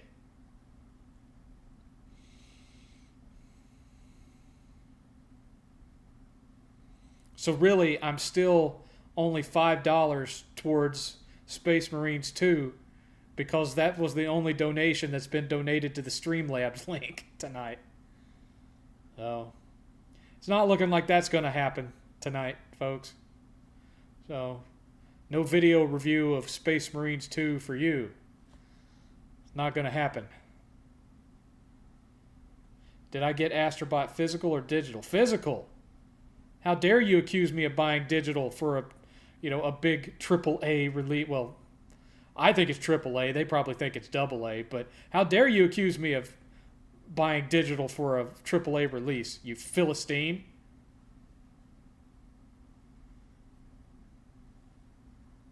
I still appreciate you, though, Cadelman, or however that's pronounced. Maybe it's Cade Lamon. I don't know. I'm just going to call you Cadelman because it's easy to pronounce. Playing Red Dead Redemption 2, first time since release. Beautiful game. I like it, but overhyped. I didn't like the gameplay. That's one thing. For me, Rockstar is great with characters. They're pretty good with story. Their visuals are good. Gameplay always feels like a generation behind what Sony does. Like, they're Cade Lamond is closer than Cadelman. Okay. Their game, like their shooting in Red Dead Redemption 2, it feels a generation behind Uncharted. And the original Uncharted came out way before Red Dead Redemption 2, but its shooting mechanics feel better than Red Dead Redemption 2. But with Red Dead Redemption 2, the big thing that I hated about it more than anything else was its repetitive and stupid storyline of them repeatedly making the same mistake in job after job after job over and over again, and no one ever stops to turn around and say, man, our leader is a dumbass. Why are we following this piece of shit? Never happens. Not until, the main protagonist starts to have some issues with him, but that's after he's already taken everybody through the same dumb crap time and after time after time after time. So that makes it look like the main protagonist is an idiot too for believing in him. Did you read my last question? My internet went wonky. We need early adopters to tech and video games, because if they don't buy early, there'll be no sale for the late adopter to take advantage, because the product will cease to exist. What do you think? Not in the current market, because in the current market, if the item doesn't sell, then it just gets put on clearance, and that's why I do so well, because the games that I don't want to buy immediately, I wait until I can buy them for $20. So I get them $50 cheaper. I mean, normally with a game like Space Marines 2, I would wait until it hit $20. But I thought that you guys would like to see me review it, but apparently not. Apparently not. 7th, do you like golf? No. I don't even like mini golf. Never been a fan. It's not for me. Not my kind of thing, son. Not my kind of thing.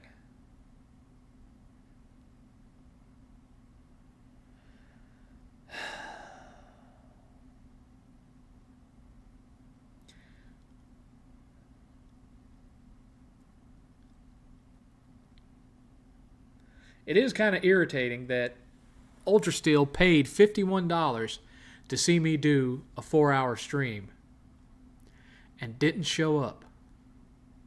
Didn't show up to watch it.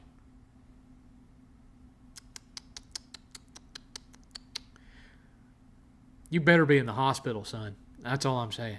Because otherwise you have no excuse. No excuse!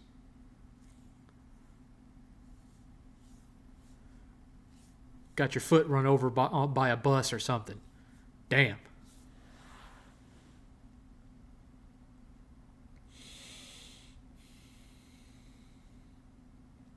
Dude is up in my Twitter all week long. He tweets at me all week long. Paid $51 for this. Doesn't show up to watch it.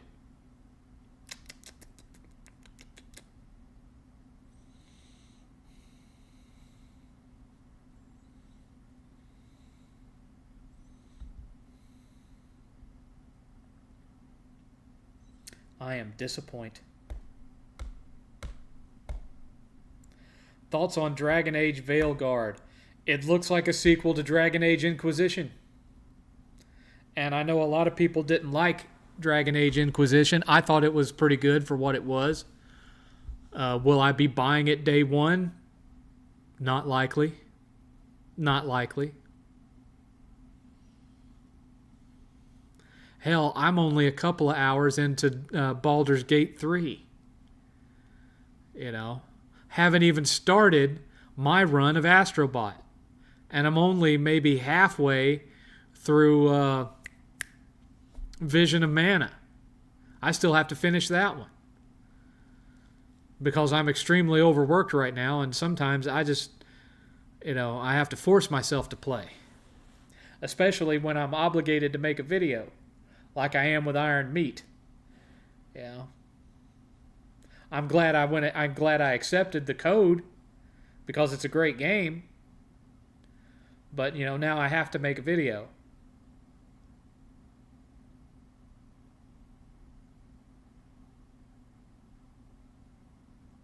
So we shall see. We shall see. I have to break out my old overalls, and I did buy me a new trucker cap to bring Sarge back.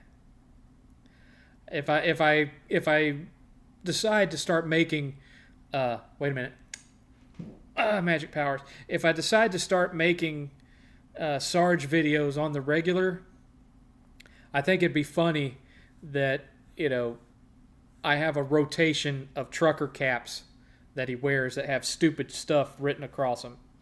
I'm not going to have like a MAGA hat or anything like that. I ain't that stupid, but I'm going to buy like the most obnoxious trucker caps that I can buy without it getting me in trouble with YouTube.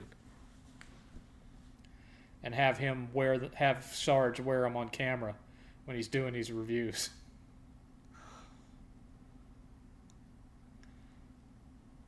Now, I don't know how many of you actually watched the one trial run that I made of a Sarge video where he was constantly being interrupted by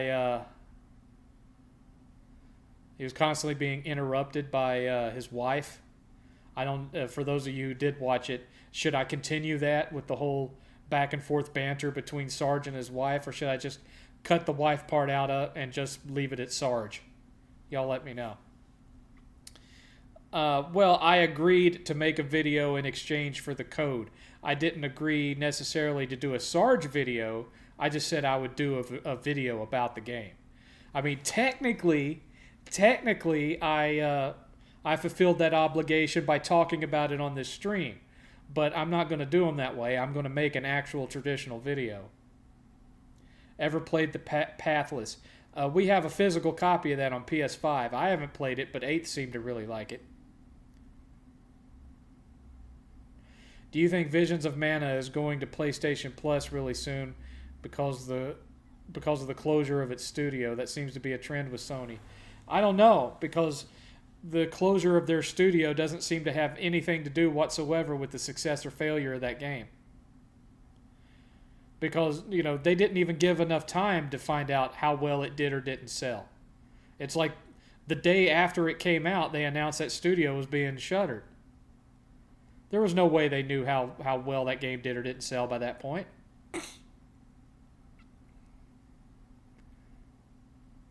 I just think the people that own that studio are trying to get out of the Japanese RPG market. I mean, it's a Square Enix-owned property. Square Enix just, licensed the game out to this third-party studio instead of having one of their internal studios design it. Which kind of shows you how much Square Enix actually cares about the Mana series. But whatever. It's a good game. PS5, despite lack of library, was the first system I camped for a pre-order. I was number 8 out of 11 good times while everyone was freaking out for one. I just pre-ordered mine online. And my buddy Brian got 8th's PS5 for him via pre-order through Walmart, and then I paid him for it. And so both of us still have the same PS5 that we started out with 4 years ago in November. Never had any problems with either one of them.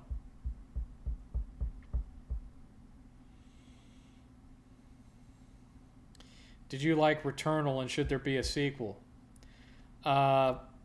Returnal, that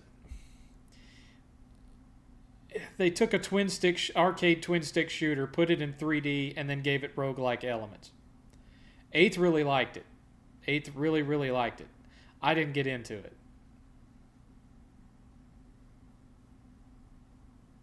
So I'm sure 8th would like to see a sequel. I don't know. For me, I just didn't get into it.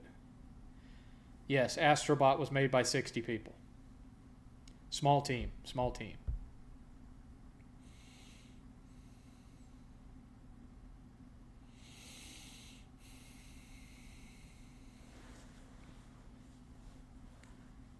Smeghead.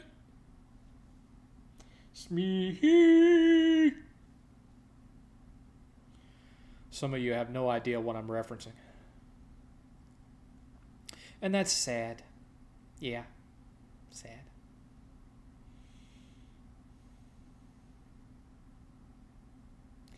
We're getting down to the last 30 minutes, folks.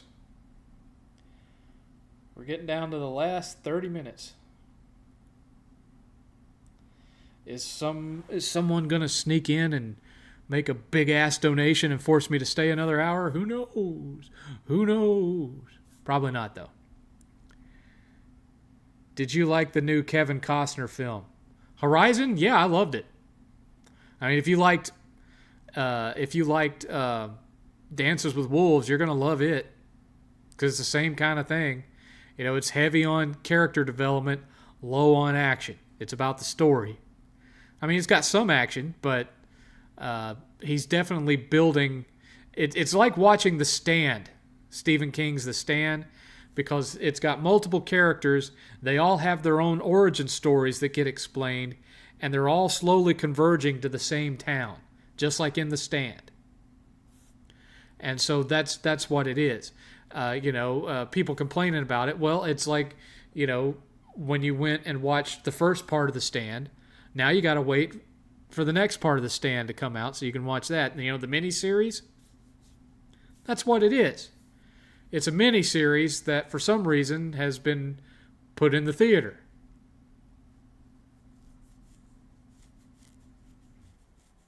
But I really liked it. I watched it on HBO. Well, Max. I watched it on Max. I refuse to call it Max. It's going to be HBO Max for me. I don't care. As Ricky Gervais says, I don't care. I don't care.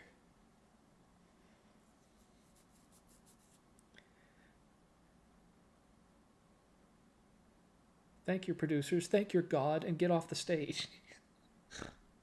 Thoughts on the movie Blow. Never watched it because I don't care to watch movies about drug addicts. I don't want to sit and watch somebody shooting up. I don't care about that crap. Don't care about it. Have no patience for people that do it in real life. Certainly have no patience to watch movies about people that do it. And same thing with drug dealers. I don't care about drug dealers. It's not entertaining to me. And nor is undercover cops pretending to be drug dealers and all. Not entertaining to me at all. If that's the Blow you're talking about. You could be talking about a porn for all I know. I'm the only one not excited for GTA 6. Overrated, same game, new map. Oh, I don't care about GTA 6 at all. I never really have. GTA has never been a big thing for me. I'm just not that into it.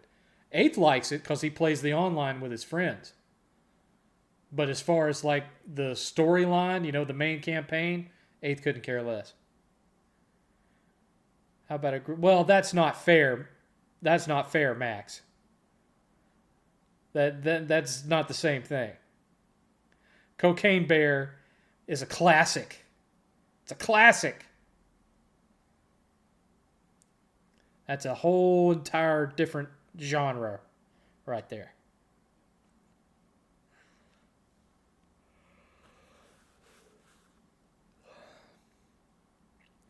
Cocaine Bear was Elizabeth Banks' redemption after that god-awful remake of Charlie's Angels. So I'm guessing you never saw Yes, I've seen American Gangster. That's different. That's mafia. That's organized crime. I'm talking about movies about little, little dingy druggy guys living in rat and cockroach infested, dilapidated, condemned buildings and making their little side deals and sleeping with their little hussies that have track marks up and down their arms and look like they haven't had as much as a graham cracker in 3 weeks. That kind of crap. I don't know. But watching a gangster movie, that's a different story. Did you like the Reacher show? Haven't watched it. I did watch the 2 Tom Cruise movies. Didn't really like them. He wasn't right for that character. There's some things that Tom Cruise can be convincing in. Being a nearly 7 foot tall, former government operative, not convinced.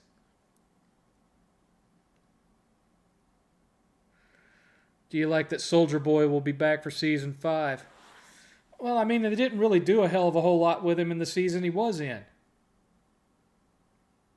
Did you see Tom Cruise's drug dealing movie? No, I did not. No, I did not.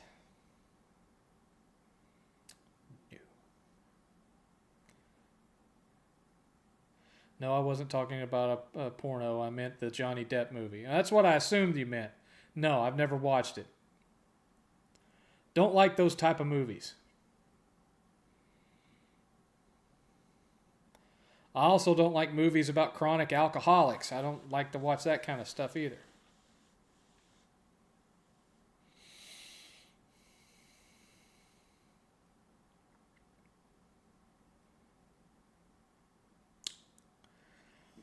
The closest to that I've ever gotten would be, Goodfellas and Casino.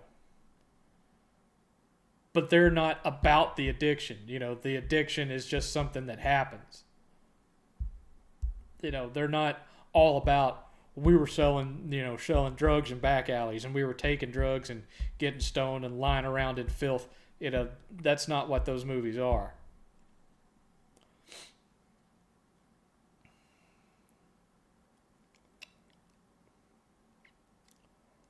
I want to say there was one that had Jason Patrick in it too. I didn't watch that one neither. He made some movie about drugs and I'm not talking. Oh, that wasn't even him. Never mind. God, I'm tired. Not sleepy tired, but it's been a week. It's been a stressful week. Work has been stressful. I've never seen Dexter. Is it worth it? I would say the first 5 seasons are worth it, and the rest of it you can avoid. So I'm guessing you never saw Leaving Las Vegas. Oh, with Nick Cage? No, never seen it. Never seen it.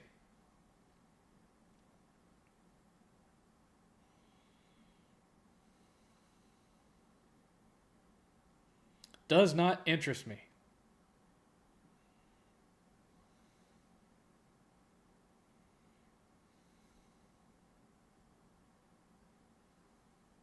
Other than Beetlejuice 2, what other movies can you recommend? What else has come out this summer? Not much. Deadpool and Wolverine was good. That's been about it. I'm just saying. There hasn't been that much that's just been standout. Ooh, that was fantastic. Just hasn't occurred. Has not occurred. This summer has been dry as can be. I miss the days where every week there was some new blockbuster blow you out the back of the theater movie. I mean, Twisters was okay. But, starting probably in like 1989, it's like every summer there'd be a new thing every week. I mean, 89, you had Batman, Last Crusade, Ghostbusters 2, Star Trek 5, just hit after hit after hit after hit. And it was that way every summer after that up until recently. I used to plan my summer around that. Every weekend, I'd get up Saturday morning, head out to Hamilton Place Mall, take in the new movie that just come out, buy my popcorn, buy my soda, come out of the movie theater, spend an hour playing at Pot of Gold across the mall, playing at the arcade. Then I'd head over to the game store, see if there was anything new I wanted to buy. And then, it would be off to practice with the band or hang out with my girl or play Magic the Gathering with my cousins until 7 in the morning. That was my life. And going to the theater was a big part of it. But it hasn't been this year. I'm almost depressed. Do you recommend Stranger Things or is it overrated? I like it. Stuff you've seen at home on streaming.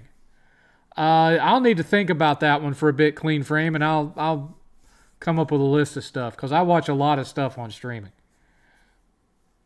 No, I don't have any interest in Joker 2. Joker 2 mildly interested me, but I do not care about seeing a Joker that's barely the Joker anyway in a musical with Lady Gaga. I just have no interest in that at all. I know we're at the 30-minute mark. Then again, your audience does like to see you suffer. Maybe somebody will donate $17 to get you to 50. Yeah, maybe. Of course, that still ain't going to get me to the 70 I need for Space Marines 2. Oh, excuse me, 65. It's not going to get me to the 65 I need for Space Marines 2. That's okay, though. That's not really what this show is about. This is just about having conversations to make up for my lack of a social life because all my friends except one live 3 hours away. I noticed Gamers Alley didn't show up this week either. What about Smile 2? I don't care about Smile 2. I didn't like Smile 1. I thought it was stupid. I thought it was stupid.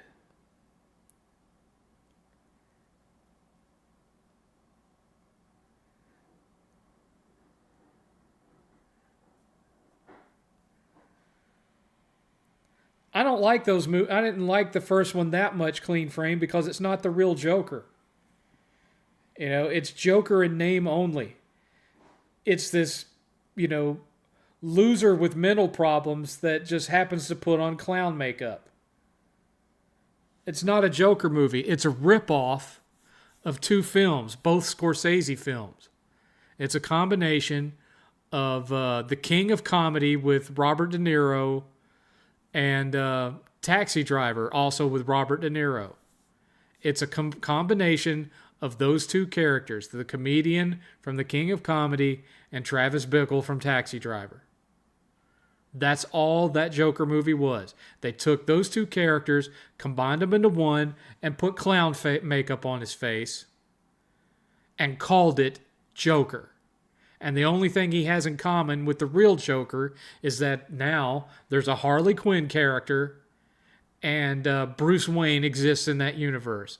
Those are the only things it has in common with the real Joker. He's not a criminal mastermind. Everything that happened to him in that first movie was happenstance. The only criminal act he really made is he killed a couple of people. He beat a guy to death and he shot a guy in the head. Yes, the Joker has done stuff like that, but he didn't do anything that was on a Joker level as far as what the Joker is known for. He's Joker in name only, and that's why I'm not a big fan of those films.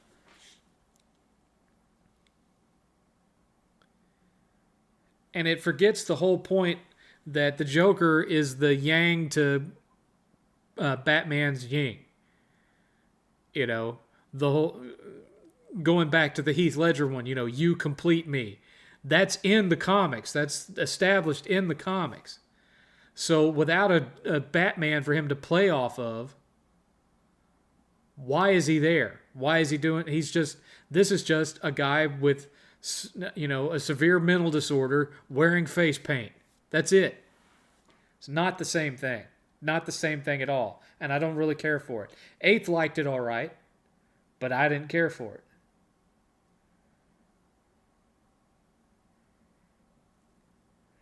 Does PS5 need a new IP AAA hit? Just one, not a sequel. They need as many as they can get right now. God of War 1 remake would be amazing. I don't want any remakes. I'm done with remakes. I've had enough remakes. I want some new stuff. I've had my fill of remakes and remasters. I just want new stuff. Only exception to that would be Legend of Dragoon. I would take a remake or a remaster of that. Otherwise, I'm done with that. I've had enough of it. That's been the majority of this generation is remakes and remasters. And I don't want it anymore. And sequels. I'm done. Give me something new. Like Astrobot. Because it's not really a sequel. The previous Astrobot stuff was all just tech demos, and this is the first full game.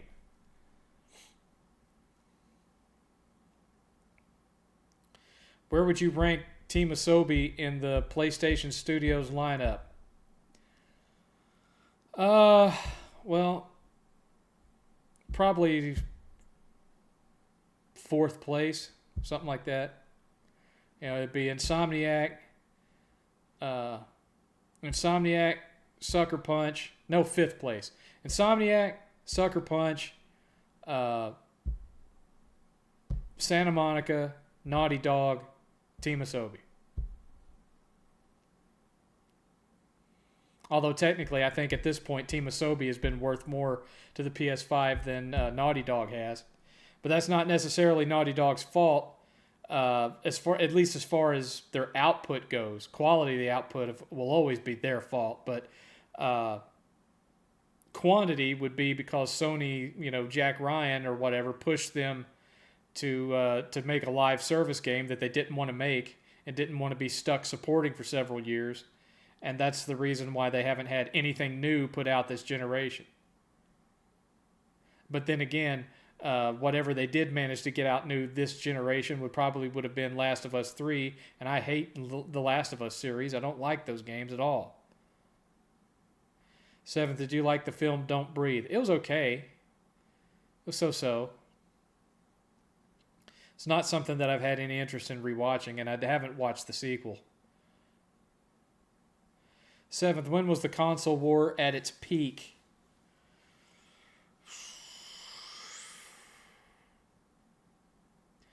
From, say,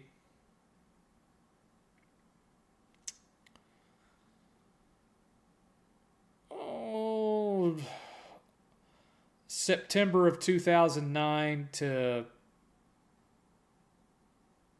April of 2010. It's probably the peak of it. That's when the most fun was, anyway. That was when everybody was having the most fun.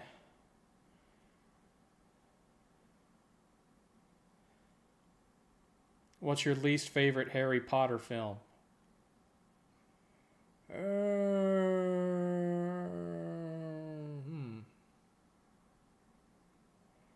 Probably the first one, to be honest with you. Because in the first one, some of the kids, their acting in that first one was rough. How do you think wrestling would be different if WCW won the Monday Night War? I think there would still be a lot of more focus on ring psychology and building a good match, as opposed to just, crash TV and that kind of thing. I don't think that would have. I mean, obviously. Well, I don't know, because the booking started to get bad after the NWO thing. It's hard to say, man. It's hard to say. Because then you start wondering, well, if that's the case, would AEW have ever happened? Would TNA have ever happened? And no, I don't follow AEW. AEW. I lost interest in wrestling a long time ago because it wasn't good. 7th, do you want a Joe's Apartment 2? No. I didn't even want a Joe's Apartment 1. The little skits on MTV was more than enough for me. I didn't need a whole movie of that.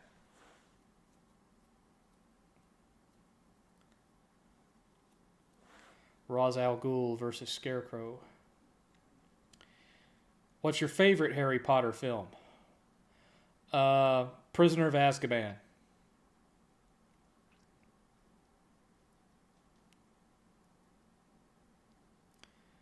I just really like Prisoner of Azkaban. No, I didn't like the Fantastic Beast film. Well, the first one was okay. The second and third one were both garbage. But the first one was okay.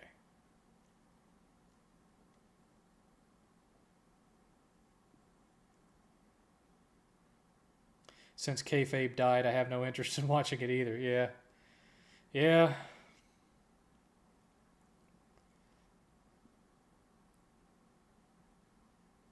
Got about 15 minutes left, folks. 15 minutes.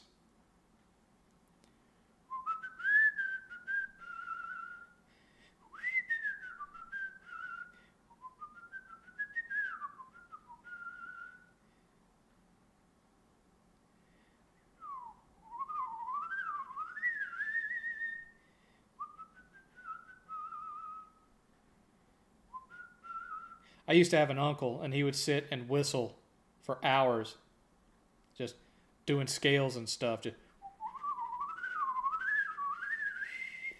He'd do that shit for hours, and sometimes he would just hum to Just gibberish for hours. It was funny to watch. And he passed that down to one of his sons. He had 2 sons and a daughter, and one of his sons would do the same thing. For hours.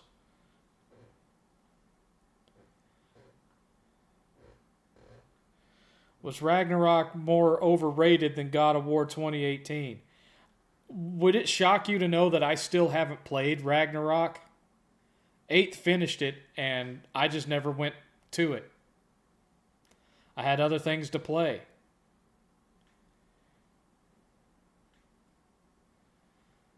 Didn't care for the Atreus missions. Easy platinum. Haven't played it. I don't even have the platinum on the first game. I don't remember what I was missing. I think I never finished all the challenge trials or whatever, and I didn't find all the stupid birds. I think that's the only things I didn't do. I mean, I remember I beat all the Valkyries, but that's about it. Did you like Vampiro? He was okay, but he was terrible on the microphone, or at least he was in WCW. I used to have a Vampiro t-shirt.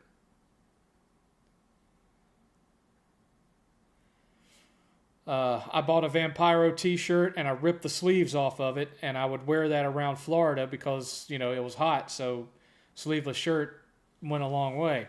And in fact, I'm wearing that sleeveless Vampiro t-shirt in that there's a photo of me out there standing with a waitress dressed as a nurse at Pleasure Island that used to be at Disney World.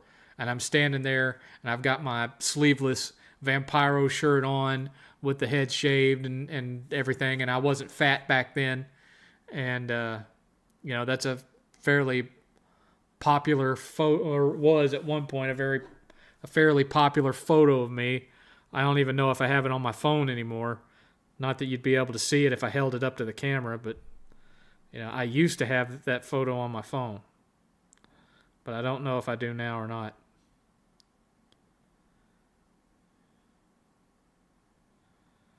I do not know if I have that photo or not. Let me see. Zip-a-dip-a-doo, zip, zip, zip, zip, zip, zip, zip, zip, zip, all the way down. Zip-a-dip-a-doo, dip-a-doo-doo. There's a picture of me on my honeymoon. There it is. There it is.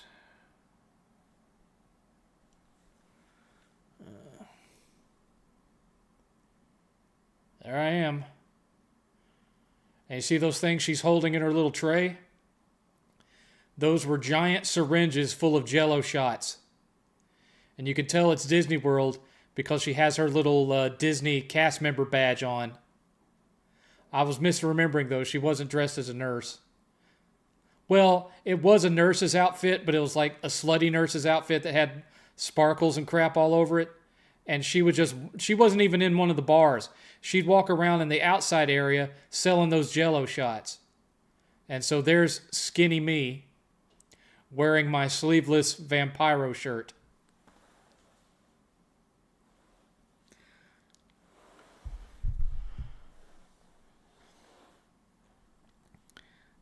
The whistling and humming drove you nuts, didn't it? Well, it could get on your nerves if you were around it long enough. I want to see a boxing match between 7th and El Presidor with Solid Rev as the ref. I'd get destroyed. I'm 50 years old. My back is worn out. He's 6 feet tall, so he's got a height advantage on me of about, 4 inches? Come on, son. He'd kill me. I mean, he's not in shape like he used to be, but he's in better shape than I am by far. My body is totally wrecked.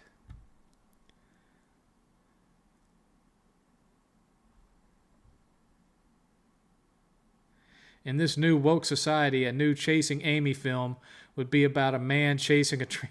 What do you think is that what would happen? I have no idea.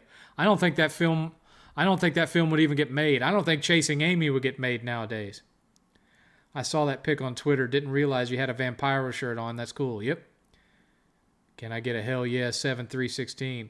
Yeah, and Clean Frame, you're not the only one that thought that. There was a lot of women in Florida that thought that too, despite me only being, 5'9" in a pair of shoes. Having that general look got me a lot of action back then. And it wasn't intentional because I wasn't even watching wrestling regularly. When I moved to Florida, I had the long hair. But it got really, really hot, and I got tired of having my hair matted to the back of my neck with sweat, and so I shaved it all off. And, I was a former punk rocker. All I had was, jeans and blue jean shorts and, black T-shirts and black tank tops. So that was going to happen. It just happened. It wasn't an intentional thing. But once I realized what was going on, I didn't do anything to stop it neither. Did you like the Japanese WWE wrestler Hakushi? I'm not familiar with that one, Tokes. Fantastic Beast versus the Star Wars prequels. Which was worse? Fantastic Beasts. No one can take criticism, especially Baby's first 7thCast, Stranded J. Oh, that's right. Here's Stranded J, my illegitimate ginger son, who everyone congratulate him. He has a new baby girl. My granddaughter.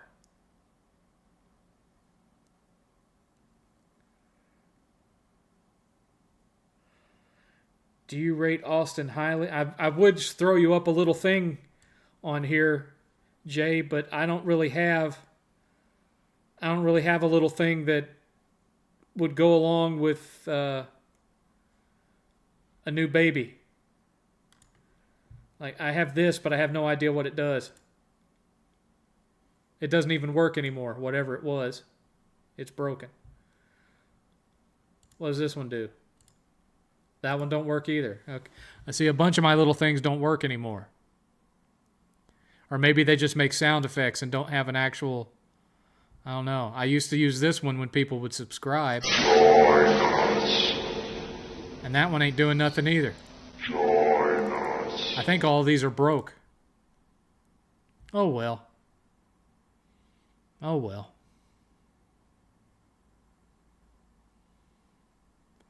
Maybe one day I'll get all those fixed and working again.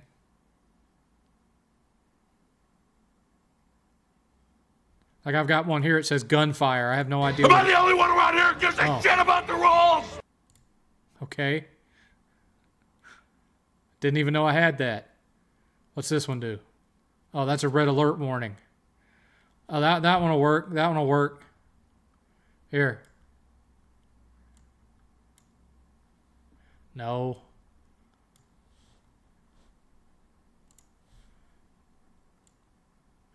Why is it doing that?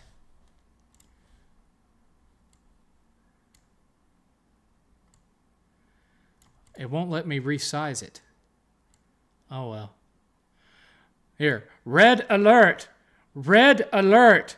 Jay has spread his seed. This is not a drill. Red alert! There.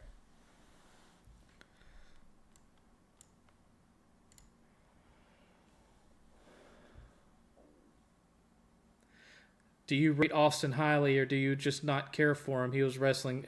No, I liked Austin. I liked him a lot. I'm just saying, Stranded J is tipped $5. Son, you're going to need that $5 for diapers. You shouldn't have done that, but I appreciate you. I appreciate you. We only have 7 minutes left, because we're about, what, guys? $15 short of me having to stay another hour or something like that. But you need to be saving your money for your babby. Do you rate Austin highly, or do you not care for him? No, I liked him all right. I was just saying I wasn't intentionally like dressing in an Austin kind of way. It just circumstance. That's how it ended up happening back then. Why war prequels usually bad? What? 7th, who is your favorite violent wrestler? Favorite violent wrestler? Probably either Mick Foley or Bruiser Brody or New Jack.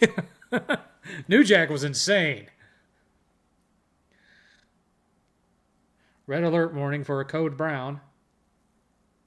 Ever watch Sean Z? I have no idea who that is. $12 short.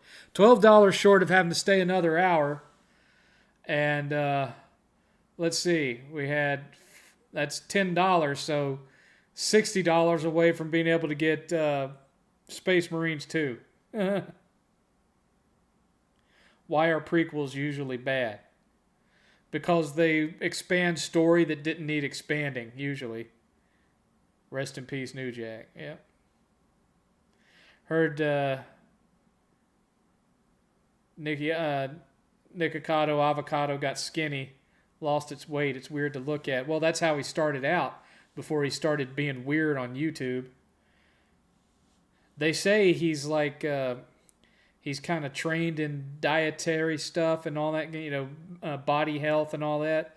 So he knows how to gain a bunch of weight and then lose it at will. So he just kind of dropped off everything for a while and come back and had lost all the weight.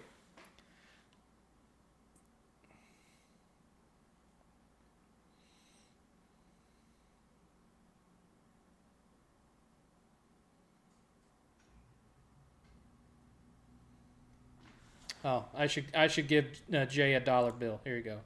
Here you go, Jay. Dollar bill, Jay.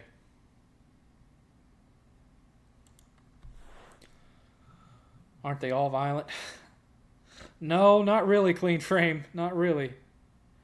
Not in the way that Tokes was meaning, I'm sure. 4-minute warning, folks. 4 minutes.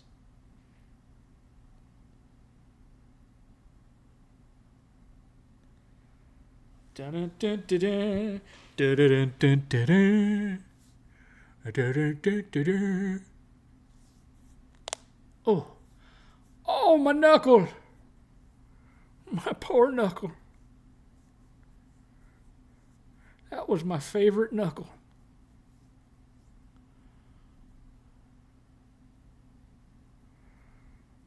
Everybody is just resolved to the fact that no one's gonna finish me off for to get me back on for another hour. That didn't sound quite right, did it? Do you have a favorite cruiserweight in WCW? Well, it was probably Rey Mysterio Jr.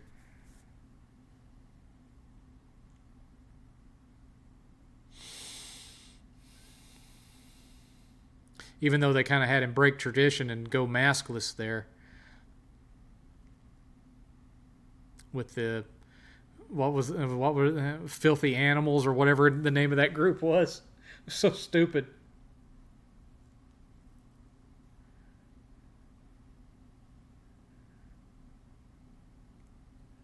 Tell you what, man. Have you guys seen Conan lately?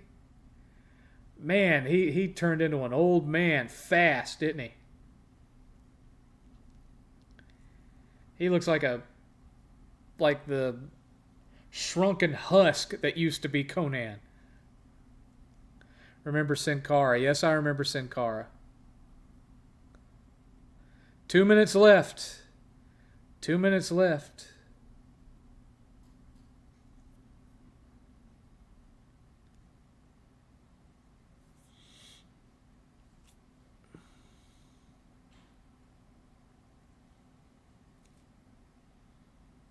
No, 7th, that sounded wrong. That's what I thought. That's what I thought! Did you like Death Stranding? I still haven't played it. 8th loved it. I still haven't played it.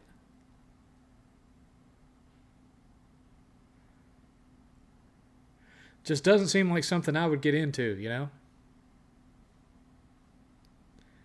Thoughts on Batista? I think he made a better actor than he made a wrestler. Last I heard of Conan, he was doing a podcast with Disco Inferno. Wow, there's a great duo. That's Conan versus Jimmy Kimmel versus Jimmy Fallon. Ugh. I'm not a particular fan of any of those. Not a particular fan of any of those.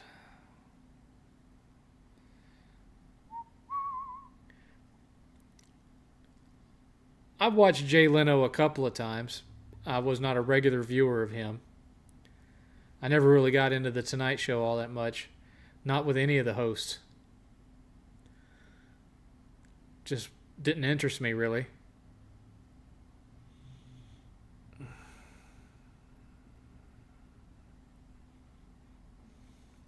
Well, folks, it is 10 o'clock, and we had $38 in donations, which was $12 short of a $50 goal to extend it by another hour.